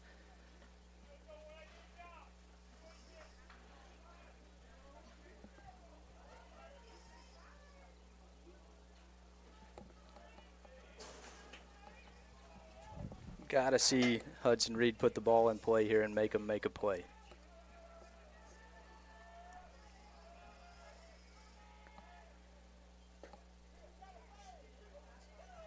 Got that call just a second ago, did not get it this time. Count goes 1 ball, 2 strikes as it misses off the outside corner. Good looking pitch there, that's for sure. Yes, we just need to put the ball in play, make them field the ball and try to prevent Central from getting on the board here. Just put the ball in play. Good things happen. Back outside once again. Hudson puts a rope into one, and it's going to be fair down the left field line. That's going to score at least 2 as Rayburn comes to score. Frisbee comes to score. Shepard is sending Evans all the way from first, and he's going to go in with no throw. So a bases clearing 3 RBI double for Hudson Reed puts the Chargers up 11-2 here in the bottom of the 4th. Big swing there down in the count 1-2 to Hudson there in that situation. He stayed on what appeared to be a breaking ball. Stayed back on, drove the ball down the left field line for a big bases clearing double. So Chargers go up 11-2 now. So how quickly things change as the Chargers had looked like they were going to leave the bases loaded there as the count went 1-2, but Hudson with a huge swing hits a double down the left field line to clear the bases. That brings up Jesse Holden. He's 0 for 2 on the night with a strikeout and a ground out to third. That ball misses well outside. 1 ball, no strikes. We'll see if we get the little cat and mouse game we had with Hudson out on second with the previous pitcher.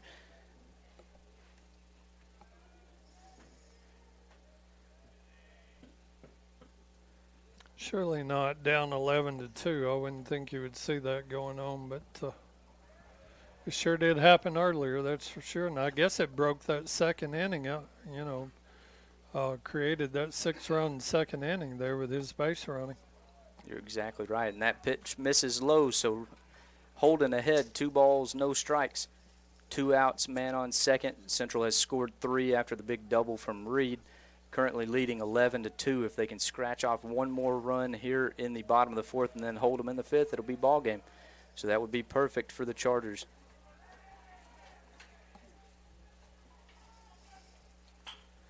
It's a slow roller out to shortstop. Stays down on it. The ball stayed down on him. I guess he was expecting it to hop up, and it goes right through his legs, and that will score Hudson Reed from second.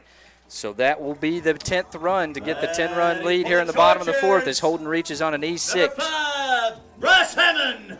Yeah, he was concerned. The shortstop for Sells Creek there was concerned about the runner from the batter's box, or the hitter, rather, and was trying to come up with a throw. Came up just a little early. If you played any kind of infield at all, that happens to an infielder at some point in their career, where they're young or even a college-age player. You come up on that ball, wanting to throw that runner out and come up too soon, and the ball goes between your legs. So fortunate for Central. That does give us the Chargers 10 runs that hopefully we can hold them in the 5th and get this game over with and go home. Short one, just what Shep wanted. So here's a good sign for the Chargers as Bryce Hammond is going to get his first at bat here in a couple weeks, as he's been battling a hamstring injury. But at the same time, we are going to see a pitching change for Sell Creek. Looks like it's going to be number 20. We'll look up some stats on him. While he warms up, we'll take a quick break. But thank you again to Nickel Plate Properties for the opportunity to bring this broadcast. Thank you for supporting our boys, the boys in blue, and they're looking good tonight. Up 12-2 here in the bottom of the fourth. We're going to take a quick break. We'll be right back.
Number 20, Silas Delvell. Welcome back, everybody. New pitcher for Sell Creek is Silas Delvell. Bryce Hammond pinch hitting for Lucas Eaton here in the bottom of the fourth. Good sign for the Chargers to see him able to step in the box, as Bryce has been a staple in the program for the last 4 years, and the Chargers have missed his bat up till tonight. So great to see him back. Did you say it was a hamstring injury that has been keeping him out? Yes, he had a hamstring injury, and then he was battling some sickness, so it's good to see him back. That wild pitch gets to the backstop and will allow Holden to reach second. 1 ball, no strikes to Bryce.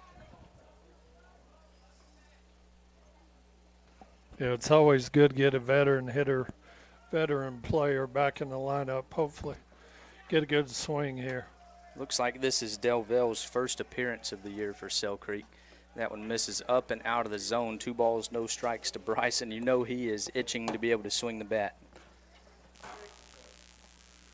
definitely. You don't know if he'll see a good one to swing at, but if he's going to see one, it's probably going to be right here. That one misses way out of the zone, and Holden takes off on it. But he's in there. It looked like it was going to be a close play, and Bryce was getting a little nervous that he wasn't going to get to actually hit here, but he does reach third on the I guess you'd call that a steal or a wild pitch. I would say Hemmings would have let him known about it if he got thrown out there at third. So I'd say that will probably be a wild pitch, as that did not get past the catcher, and he did not take off on the pitch. Hammond 3-0. Got to think he's swinging if it's somewhere close, and it is not close. So Hammond gets his at bat for the game, and he takes 4 straight pitches for a ball 4. So now he will be on first. Runners on the corners for shortstop Chase Nichols, who's 1 for 2 on the night. He had a big single in the second inning that really got things going, and then he grounded out to short in the third. So Hammond's time was short-lived, as you don't want to see him running the bases. So Lucas Eaton will re-enter the game over at first.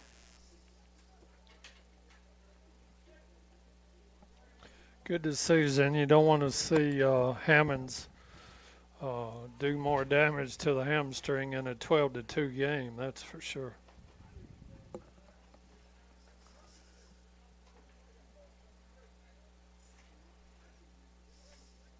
Some confusion coming out of the Sell Creek dugout, I guess, on the re-entry. Oh, it's the mound visit, so they were not going to let the catcher go talk to the pitcher without an official visit from Caldwell. Well, that's new to me. Is there a limit number of times the catcher can go talk to the pitcher in high school? I don't. Must be. He wasn't going to let him go out there. I was not aware. I know the 2 visits from the coach equals pulled. Right. But I was not aware of a catcher visit. Either way, we do have a mound visit from Caldwell and the Sell Creek Panthers. Chase Nichols at the plate, 1 for 2 on the night with a run scored, and he had a single through the 3-4 hole in his first at bat. Lucas Eaton on first after Bryce Hammond drew a walk, and Holden over there on third base after he reached on an error by the shortstop that scored the 12th run of the night for the Chargers. 12-2 here in the bottom of the 4th, and for those listening who may not be aware, if the Chargers can hold them in the top of the 5th, that will end it on the 10-run mercy rule in 5. Or we could end up scoring 5 more runs here in the 4th and end it as well. So we'll see what happens. Yeah, just as you stated earlier, just what the doctor ordered for Central as far as they needed a game with big runs and a good victory, and so far it's headed in that direction. Chase swinging first pitch, going to be in the 5-6 hole. Third baseman comes across to field it, and he has played a good game over there at third tonight as he went a long ways to get that and threw a strike sidearm across the diamond to retire Chase. But Chargers do score 4 runs on 2 hits, 1 error, and 2 men left on base. So 12-2 as we head to the top of the 5th, and it does look like we're going to have a new pitcher for the Chargers. Can't tell what number it is. Looks like it's number 16. 16, Brent Handy. This will be his 2nd appearance of the year. So excited to see him get some work. It's always good to get see some new faces, new names out there, and get some experience in games like this. So Chargers leading 12-2 here in the top of the 5th, and they'll look to close the door and not have to play another inning. So thank you again to Nickel Plate Properties for allowing this broadcast to be possible via Bogus Videography. We're going to take a quick break while Handy gets loose, and then we'll be right back.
The Chargers.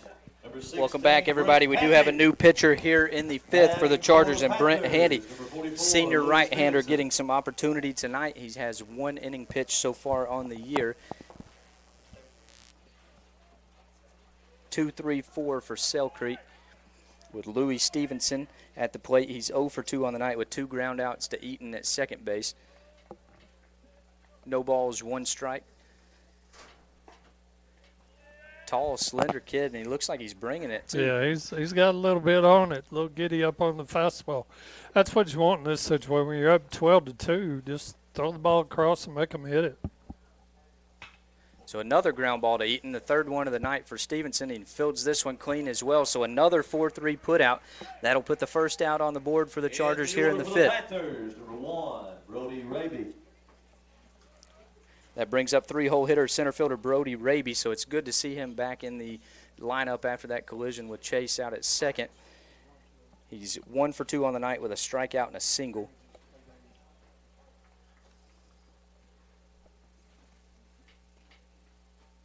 Another good pitch from Handy, and he blows it by him. No balls, 1 strike. Just keep throwing the heater. Throw it across the plate. No free passes. Get home and see what Mom's got for supper. That one misses low and out of the zone. 1 ball, 1 strike.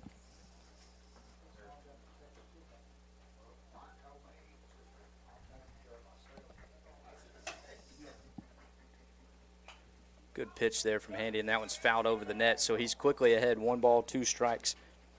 Looks like in his 1 appearance he had control issues, but we've not seen that so far. He had 3 walks in his only other appearance, and so far he's filling up the zone. I was concerned watching him warm up, but when actual play started, he's throwing it right down the middle. Whoops. We will take the blame for that as we jinxed him there. 2 balls, 2 strikes, as that one is 5 feet behind the hitter's head. Just making him think a little bit. Yep, that's your fault, not mine. 2 balls, 2 strikes, 1 out. Can't believe that would be. And another ground ball out to Eaton. It's hit to his backhand. He knocks it down, but not going to be able to get the throw off in time. So that will be an infield single, his 2nd hit of the night for Louis Stevenson, for Brody Raby. So that puts a man on first, brings up Dylan Cunningham, the left-handed hitting right fielder for Sell Creek. He's 0 for 2 on the night with a strikeout looking, and then he flew out to right field in his 2nd at bat.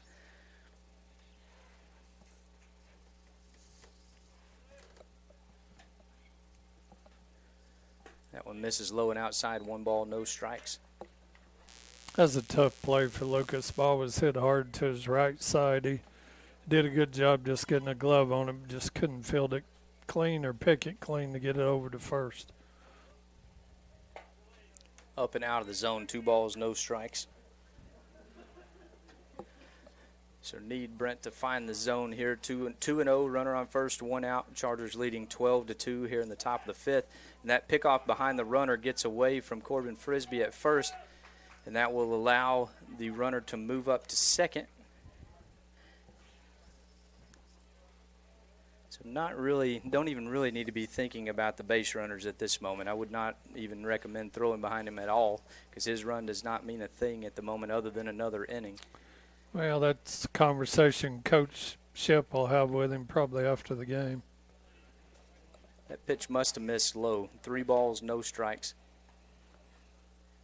When you're not seeing regular mound activity, you get excited if you get a chance to pick someone off, but right now you just want him throwing strikes. So that one misses outside for ball 4, so that will put men on first and second.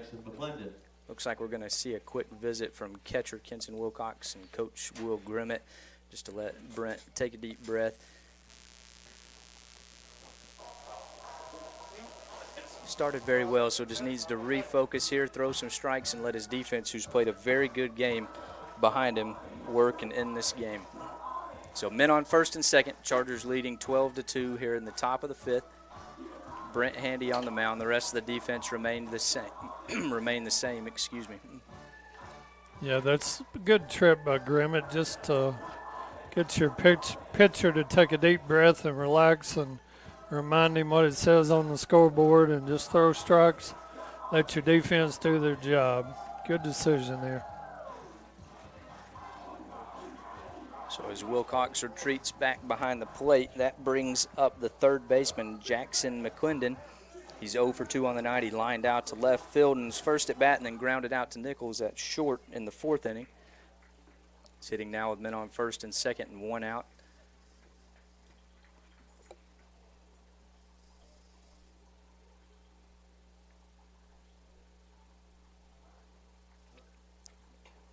That one misses up and out of the zone. 1 ball, no strikes.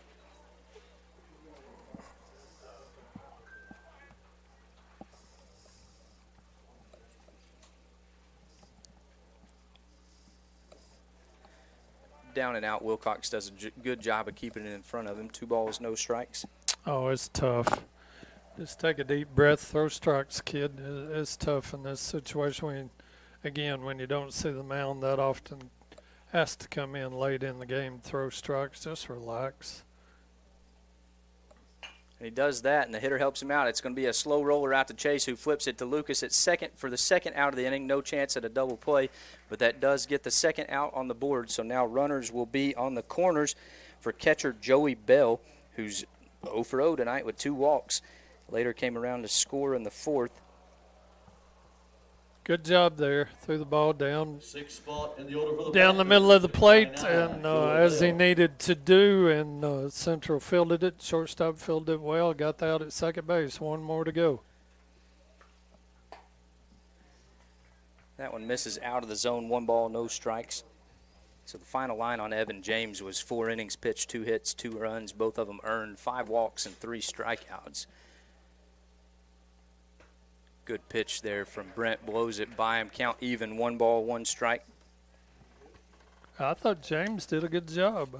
Good looking left-handed pitcher. Look forward to seeing him again. I thought he threw the ball well. He did a very good job, and even though there was 5 walks, you would never know it by looking at the scoreboard. So his defense played well behind him as well. Overall, a really good night for the Chargers, exactly what they needed so far, and looking to slam the door here in the 5th. 1 ball, 1 strike, runner on the corners, 2 outs. Another good pitch, ground ball right back to Brent, and he fields it, and then he throws it over the first baseman's head. So that's going to be an error that's going to allow the 3rd run to score. So we will see the bottom of the 5th, as that puts runners now on 2nd and 3rd. You hear every coach that's ever coached baseball for any period of time, step and throw, step and throw. He had plenty of time to make that throw. Just got away from him, got a little excited there. Threw the ball away at first, and what could have been and should have been the 3rd out, but gives the Chargers another chance to hit. So good pitch on the next pitch, and that's going to be in no man's land out behind first base, and it does fall for a hit, and that's going to be a 2 RBI single for Mayor Duke. So that now makes the score 12-5. All 3 runs with 2 outs. So Creek did what they needed to do to keep the run rule going into effect here in the 5th inning. So Axel Swinney at the plate takes that one outside. He's 1 for 2 on the night, flew out to left field, and then had a triple out into the left center field gap in his last at bat. That one misses outside as well. 2 balls, no strikes.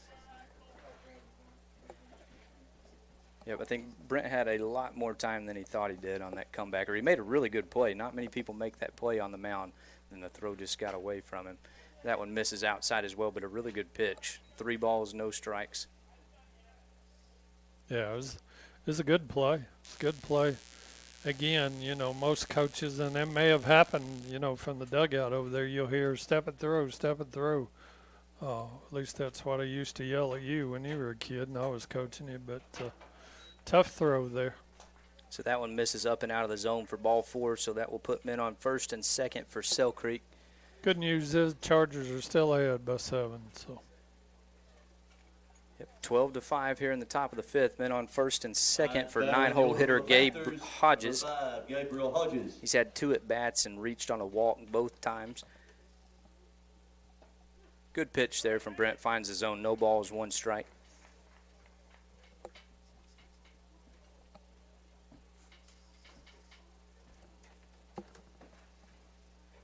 Another good pitch, but that one is going to be shot to the left 5-6 hole. Dylan Jacobs makes a good play. Man, what a play by Dylan over there on the left side of the infield. Takes a couple steps into the hole, gloves it from deep in the hole, makes a good one-hop throw over to Corbin for the third out of the inning. So the Chargers do give up 3 runs here in the 5th.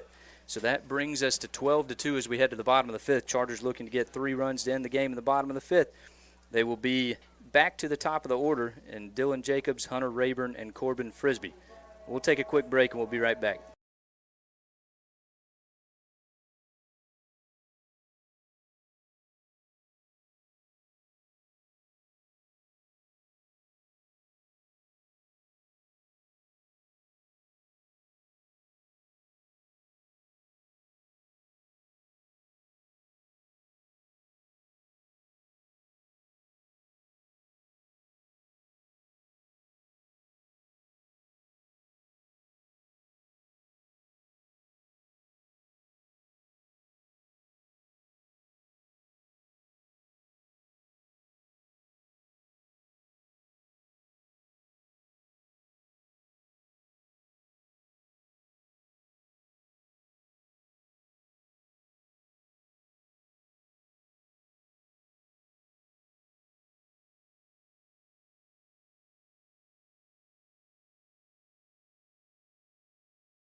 Welcome back, everybody. We are here in the bottom of the 5th. Central leading 12-5. Sell Creek did scratch off 3 runs there in the top of the 5th to allow, we'll take it as allow the Chargers to hit again here in the bottom of the 5th. And we're back at the top of the lineup in Dylan Jacobs, Hunter Rayburn, and Corbin Frisbee, where most of the action has happened tonight with those 1 through 4 hitters.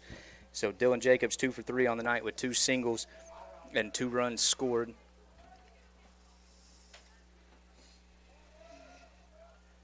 Calls time there and steps out.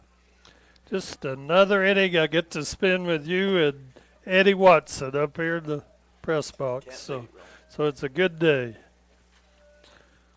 What about Josh Bogus and all he does for our community? He is amazing. Thank you, Josh. Appreciate you. Jacobs squares the bunt, fouls it off. No balls and 1 strike.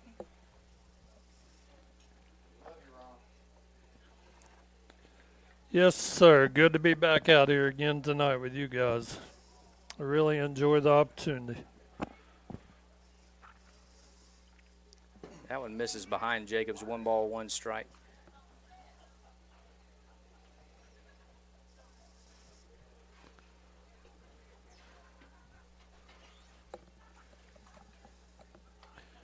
Though I am missing basketball game between Duke and St. John's and also the Braves. Of course, I don't have it set up to watch it on TV yet. I haven't figured that out, but be like my grandfather and listen to it on the radio, I guess. So that one misses inside as well. 2 balls, 1 strike. Thankfully, they came to an agreement with DirecTV today for Braves Vision, so I'll be able to watch it tonight. Just rub it in, Mr. Big Bucks, paying all that DirecTV fees and Where's that drum set? and me having to send your mom out to turn the antenna around so we could pick something up. I'm still doing that. Just because you don't know how to work YouTube TV, I get it. 3 balls, 1 strike to Dylan Jacobs. She'll be out there late tonight in her gown, adjusting it, trying to find All right. Tennessee. I'm going to cut. You're not going to be talking about my mama on the air. Mama, I'm sorry. I'll smack him for you. 3 balls, 1 strike to Dylan Jacobs. Swinging at that one, it's going to be in shallow right field, carrying a little bit. We didn't see that earlier, but the right fielder retreats and reels it in for the first out of the inning. Second batter in the order for the Chargers. The center fielder, number 12, Hunter Rayburn. Hunter Rayburn at the plate now. He's 1 for 3 on the night, reached base twice, once on an error, then struck out in his second at bat, and then roped an RBI single in his last at bat.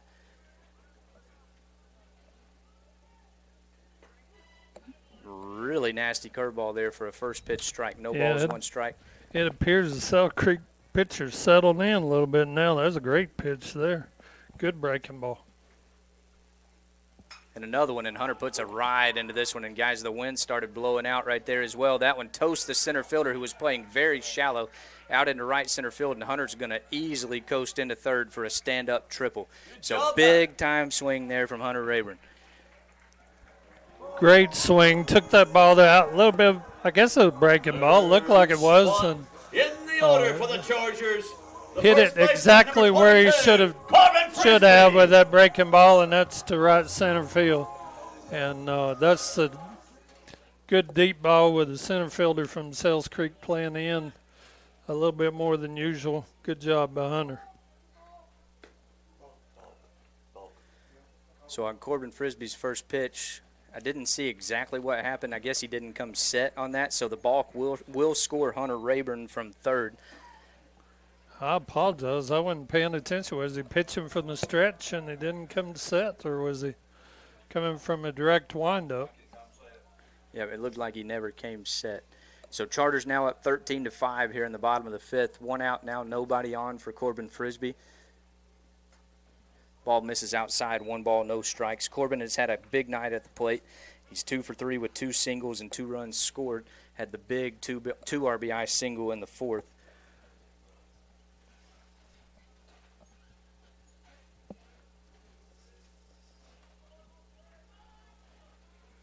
One ball, no strikes. Another breaking ball, and that one misses inside, so 2 balls, no strikes. Just sit back and wait on it. Hunter gave you a perfect example there. If he hangs that curveball, take it to the opposite field. Center fielder right back into that shallow position. Curveball does miss outside, 3 balls, no strikes, and I got to imagine you have the green light for your 3-hole hitter, 3-0 up 13-5. Yeah, I certainly would think so. Needs to be very selective, though. Needs to be really good. And he does not. He takes the pitch, and it bounces in there, so ball 4 to Corbin, and he'll take first base, and that'll bring up Kenson Wilcox, who has also had a big night at the plate. He's 1 for 2 with an RBI double, and then walked and came around to score in his last at bat. Number 4, Kenson Wilcox. So Wilcox would represent the ultimate game-winning run if he were to come around. Chargers needing 2 runs now to end the game here in the fifth, and we're going to see another mound visit from Coach Caldwell.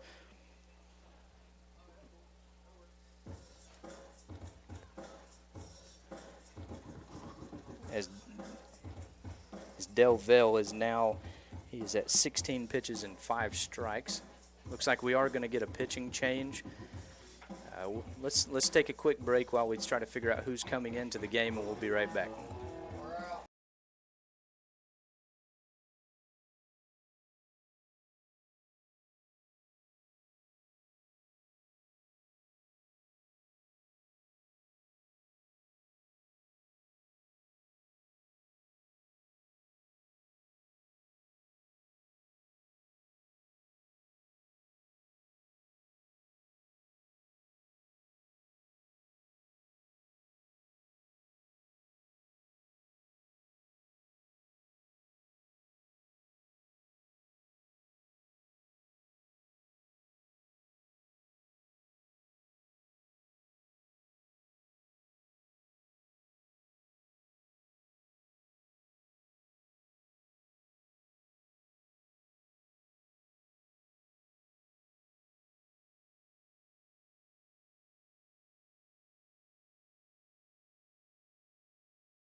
Welcome back, everybody. We're here in the bottom of the fifth. New pitcher for Sell Creek is left-handed pitcher Mason Grimes.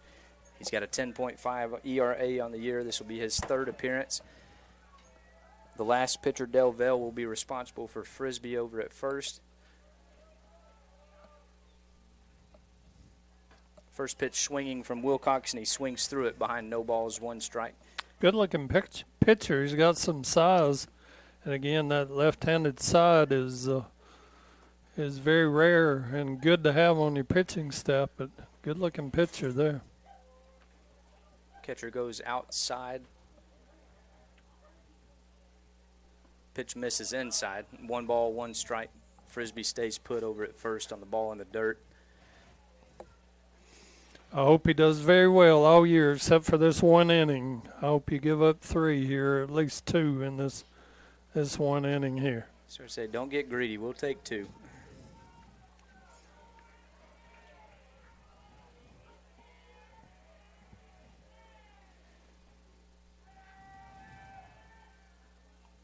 Wilcox takes that one in the dirt, and Frisbee does take off on that one, and he's in easily. So now runner on second, 2 ball, 1 strike count to Kenson. Back in the wooden bat day when I played, we had some guys that could really bring it on the mound, and we did just the opposite. Now your closer throws hard. We did just the opposite, and that Danny Rue, who came in and pitched and could barely break glass, but it worked.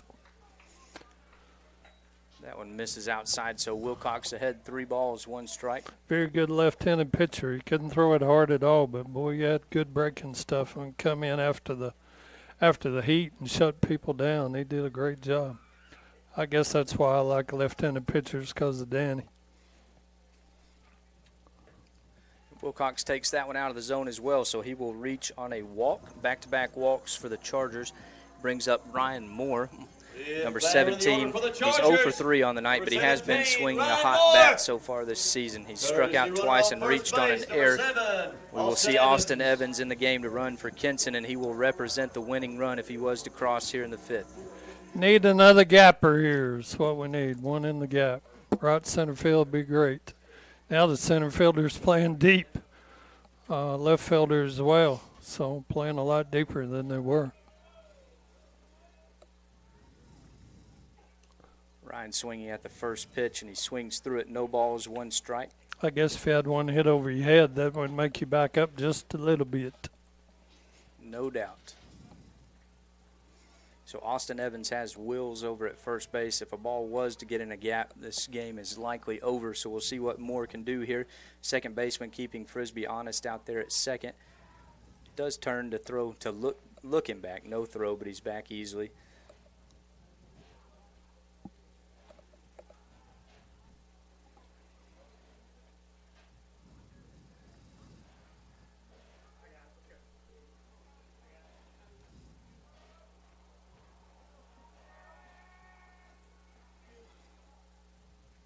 That one misses well out of the zone. Corbin almost halfway to third on his secondary. He goes back. 2 balls, 1 strike.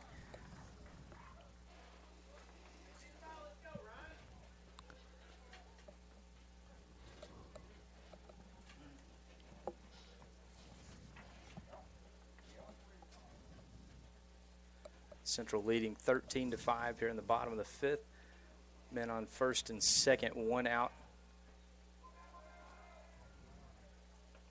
Curveball misses down in the dirt. 2 balls, 1 strike to Ryan Moore. Struggling with a breaking ball now just a little bit. Look for a fastball right down the middle here and drive it in a gap. It would be great.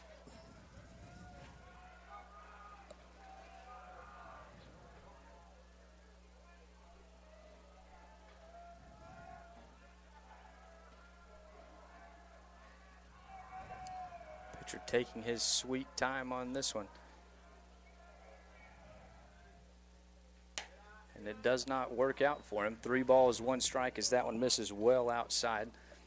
I don't really know what he was thinking there.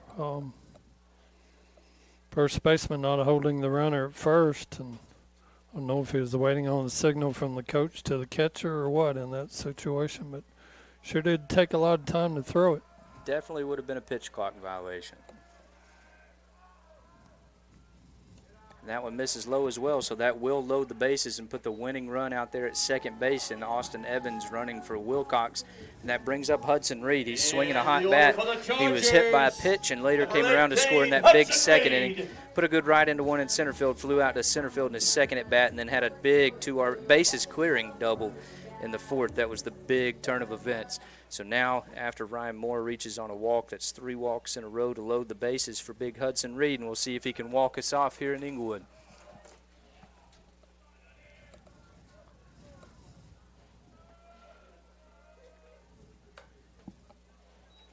That one misses well out of the zone as well. 1 ball, no strikes.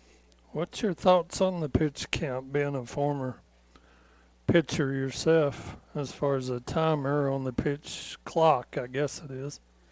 I wasn't crazy about it at first, but now that it seems seamless, it does make the games move along for sure. And he does put a right into one, and that's going to come close to ending the game, but Shepard is going to hold Austin Evans over at third. But either way, another big hit from Hudson Reed on an RBI single out to left field that scores Corbin Frisbee from third. Base is still loaded now, and that passes the torch to Jesse Holden for a chance to walk us off. Nice swing there. Just a good level swing. Took that ball to left field. Great play by the left fielder on the one hop to prevent the game-ending run from scoring. Base is still loaded, though, for the Chargers. So bases loaded, 14-5, 1 out here in the fifth. Central needing 1 more run to close the book here on Cell Creek. So now it can come via a walk or a base hit or a sacrifice fly. We'll see what we can do. Infield does come in to try to keep the game from ending. First time we've seen them bring the infield in tonight. Taking a lot of time once again. Not exactly sure what's going on. Maybe some pitch comm issues or something, not sure. But 14-5, Jesse Holden at the plate. He's 0 for 3 on the night. Did reach base on an error in his last at bat. Nice curveball there, catches the outside corner. No balls, 1 strike.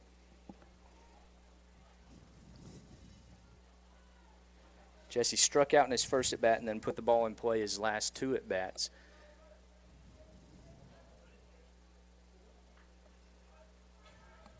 Left fielder still playing very deep. There's no chance he throws anybody out from that spot. We have yet to see but 1 time that outside corner called, and there it comes. So no balls, 2 strikes, 1 out. That ball was in the left-handed batter's box. Yep, it was a bit outside. The catcher setting right back up out there, and you can't blame him. Same pitch, and he swings through it. So strikeout for Jesse Holden. That leaves the bases loaded here and brings up Lucas Eaton. Bryce Hammond pinch hit for him last time and drew a walk. Eaton on the night is 1 for 2, reached on a bunt single, came around to score, and then struck out in his second at bat. Now he's hitting with a chance to end the game here in the fifth. Don't you think Bryce wishes he could pinch hit now instead of his last at bat? Yeah, unfortunately for Bryce, he didn't see anything close to the plate when he got the opportunity to swing. So big opportunity for Lucas here. Catcher goes back outside. Pitch misses outside. He better not get that call. 1 ball, no strikes. Oh, we just need 4 balls and we get to go home, Eddie. We're praying for that.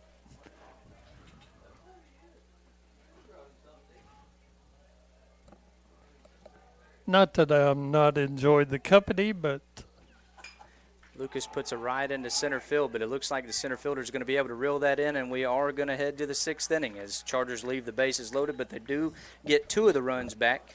So 14-5 as we head to the top of the 6th. Central scores 2 runs on 2 hits.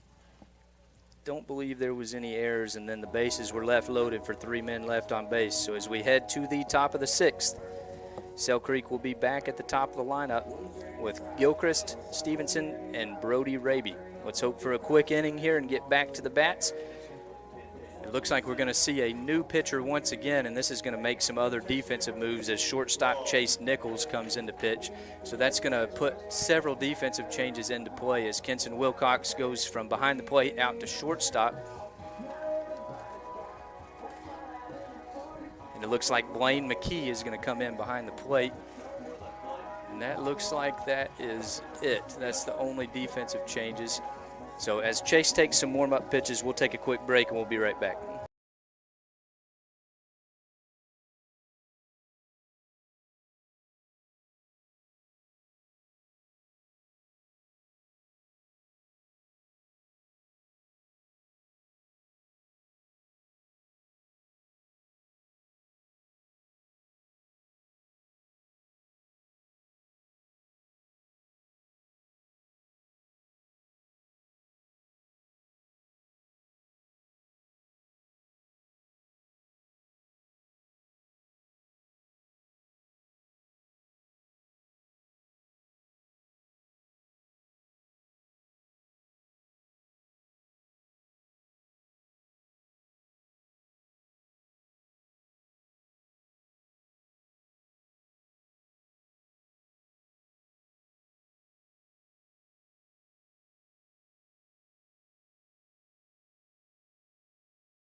Number 21, Chase All right, Nichols. welcome back, everybody. Chase Nichols into the game. Kenson Wilcox out to shortstop. Blaine McKee behind the plate.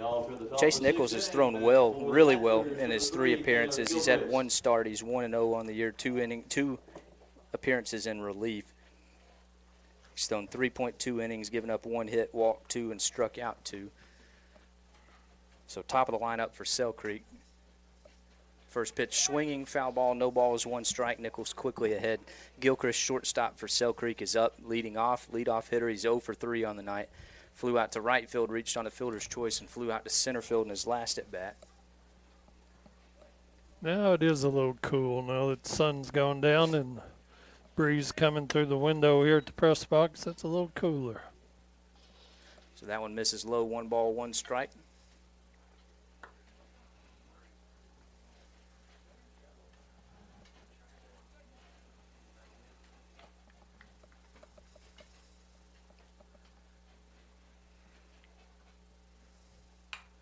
First pitch, or swinging at that outside pitch, it's a cue ball over to Corbin Frisbee over at first, right off the end of the bat. He fields it cleanly, steps on the base for the first out of the game, so 3-U to start the inning.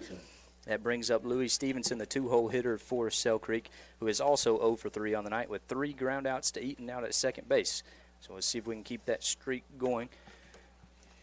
That one definitely had a little spin on it going down to first.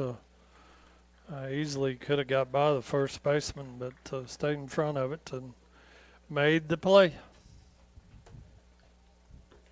Good call, curveball there from Chase, and he gets the call on the low strike. No balls, 1 strike. Very good breaking ball, kept it down the zone. Hit the outside corner, that's a good pitch. And he comes with it again and gets the second strike looking. No balls, 2 strikes. Don't change anything, throw it again. 2 great pitches there.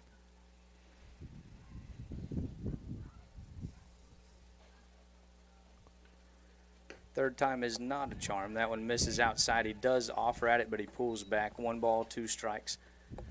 It's not a bad pitch when you're up 0-2. Throw that one out of the zone some, and maybe hopefully he will chase it.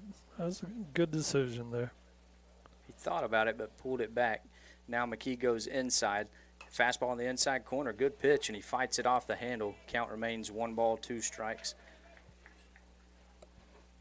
So now I think you got him set up to bring it outside once again with that slow off speed after challenging him inside with a fastball. We'll see what Chase goes with. McKee does go outside, and there it is, and he does not take the bait. That one bounces in there. 2 balls, 2 strikes. But unfortunately, you know, throughout your high school career, you threw a lot of breaking balls, and fall semester of college, you had a torn labrum due to throwing too many breaking balls, in my opinion. But you recovered well. That one misses outside as well. So now count goes full, 3 balls, 2 strikes.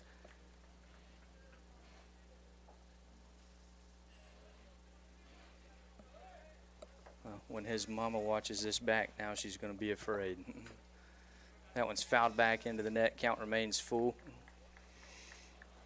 Well, it happens. A good pitching coach will have you not throw too many breaking balls, but you threw a lot of them in high school. Not saying anything against the coaches, but it ended up causing you problems later on.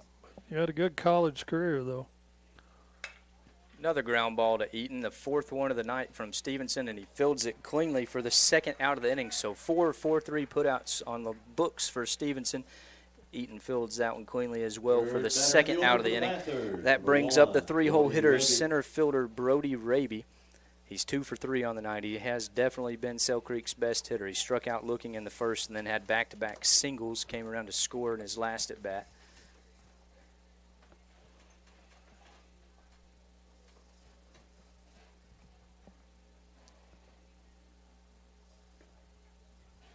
That one misses low, 1 ball, no strikes. Raby has 2 of the 4 hits tonight for Sell Creek.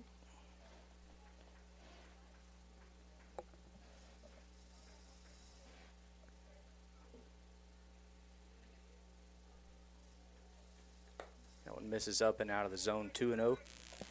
David Brown probably remembers there's one time I wish you had thrown a breaking ball to Jarhead Allen of Polk County. I don't think that ball's come down yet. It's still going. It was way out of here. Of course, Jared went on and played at UT. He was a good baseball player. Middle Tennessee, I think, is where he ended up. Well, he played a year at UT, didn't he? And then transferred to Middle Tennessee. Maybe, but we'll have to remind him who got the last laugh that night, though. 2 balls, 1 strike from Chase. Foul ball down the line, gets out of play. Count now even at 2 balls, 2 strikes, 2 outs. Central leading 14-5. Yep, it doesn't matter what the sport is. It's always good to beat Polk County. Doesn't matter what it is. Good rival for Central. Good games back in those days. Another foul ball. Looks like that one's going to get out of play as well. So count remains 2 balls, 2 strikes.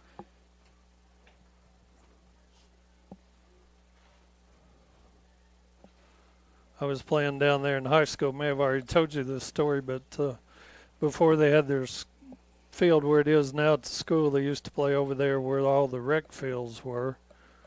And show barn, yes, at the show barn. Good pitch from Chase there. Retires Raby looking on strike 3. So Sell Creek goes quietly 1-2-3 on a great inning from Chase Nichols. That sends us to the bottom of the 6th. Central leading 14-5, needing 1 run to close the door. So Lucas Eaton will lead off, followed by Chase Nichols and Dylan Jacobs, pending no changes. Thank you again to Nickel Plate Properties for allowing this broadcast to be possible on Bogus Videography. Thank you to my dad, Ron Starr, for joining me tonight. Thank you for listening to us. We'll hope to see some action here in the 6th and walk us off. We'll take a quick break and we'll be right back.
Batting All right, for welcome the back, everybody. We're here in the bottom of the Chargers. sixth. Central needing 21, one run to end the Chase game tonight. Nichols. 14-5 here in the sixth. Chase Nichols leading off for the Chargers.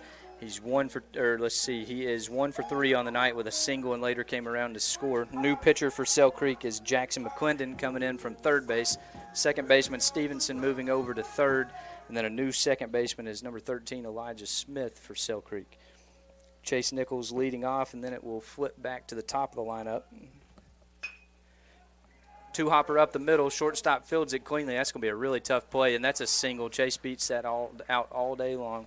Throw does get away, but the runner will stay at first. So second single of the night for Chase.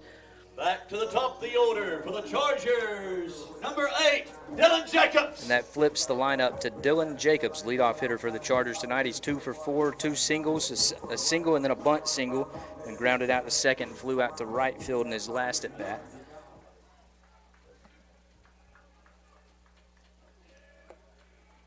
Been a lot of little short hoppers to the shortstop in this game, with making it difficult for the shortstop to field the ball and make the good throw. Ball one there from McClendon. 1 ball, no strikes. Put the ball in play. Good things happen. And I think you're right. That's a base hit because he had that beat out whether it's a good throw or not. 1 ball, no strikes to Jacobs. Nichols takes off on the pitch, and Jacobs swinging grounds it to second, but Nichols will go in safely as he was moving up on the pitch. Jacobs retired at first on the 4-3 putout. 1 out, and that brings up Hunter Rayburn. Winning run out there on second base. Hunter has swung a good bat tonight, reached on an error in the first inning, came around to score. Struck out in the second inning, then had a single and a triple. He scored 3 runs tonight, going 2 for 4. And now he has a chance to end it. And those that were with us before, he's already walked off 1 this year with a walk-off home run against Ray County, so we'll see if we can repeat here. And you know he wants to swing the bat, and he gets a very generous outside corner. A little sidearm pitch there from McClendon. Catches the outside corner. No balls, 1 strike. Yep, generous is putting it mildly. That ball was off the plate quite a bit.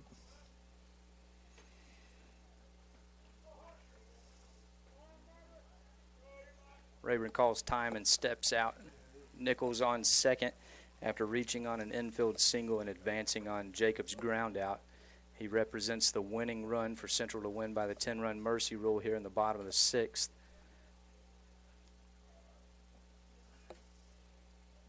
Rayburn swings at it. He's just a hair early, though, as that one misses down the left field line. That was a rocket off Hunter's bat, but just a hair out in front. Yeah, breaking ball. Just got a little too much out there, pulled it down left field line. Send us home, Rayburn. Big hit right here. No balls, 2 strikes to Hunter. 1 out, winning run standing out at second.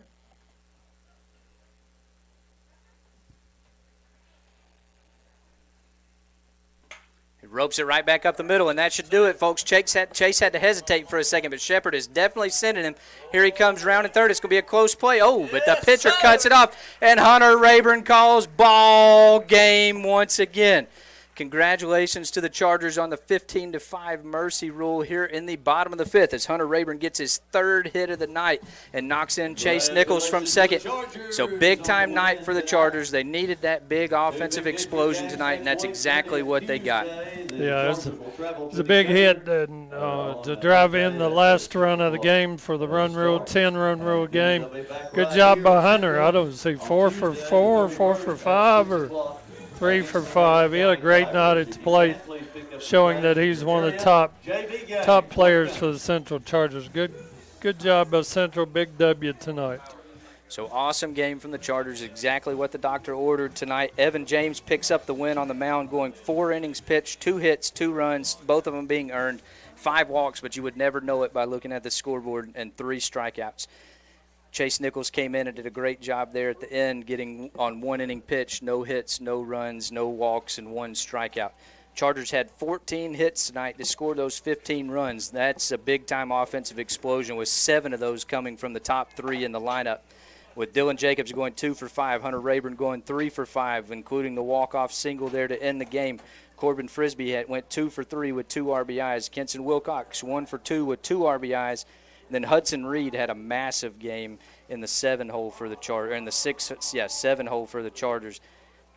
He went 2 for 3 with 2 runs scored and 4 RBIs. So big night from a lot of different guys and exactly what the Chargers needed. Enjoyed it, my friend, my son. You do a great job. Do a great job on the play-by-play. Great job. Big win for Central. Get back into district play against one of the heated rivals, Meigs County, next week. So good W and good chance to get couple district wins next week. So that's exactly what the Chargers and Coach Shepard needed going into Monday, Tuesday series with Meigs County. We'll be back here on Tuesday night to broadcast that game. Thank you to those who joined us tonight. Thank you again to our sponsors, Nickel Plate Properties. Thank you for the opportunity to bring this broadcast to those that couldn't join us tonight. We hope you'll be able to join us as the Chargers host Meigs County on Tuesday. If you can't, then join us on Bogus Videography. For Ron Starr, Ethan Starr, Josh Bogus, thank you for joining us tonight, and we'll see you Tuesday.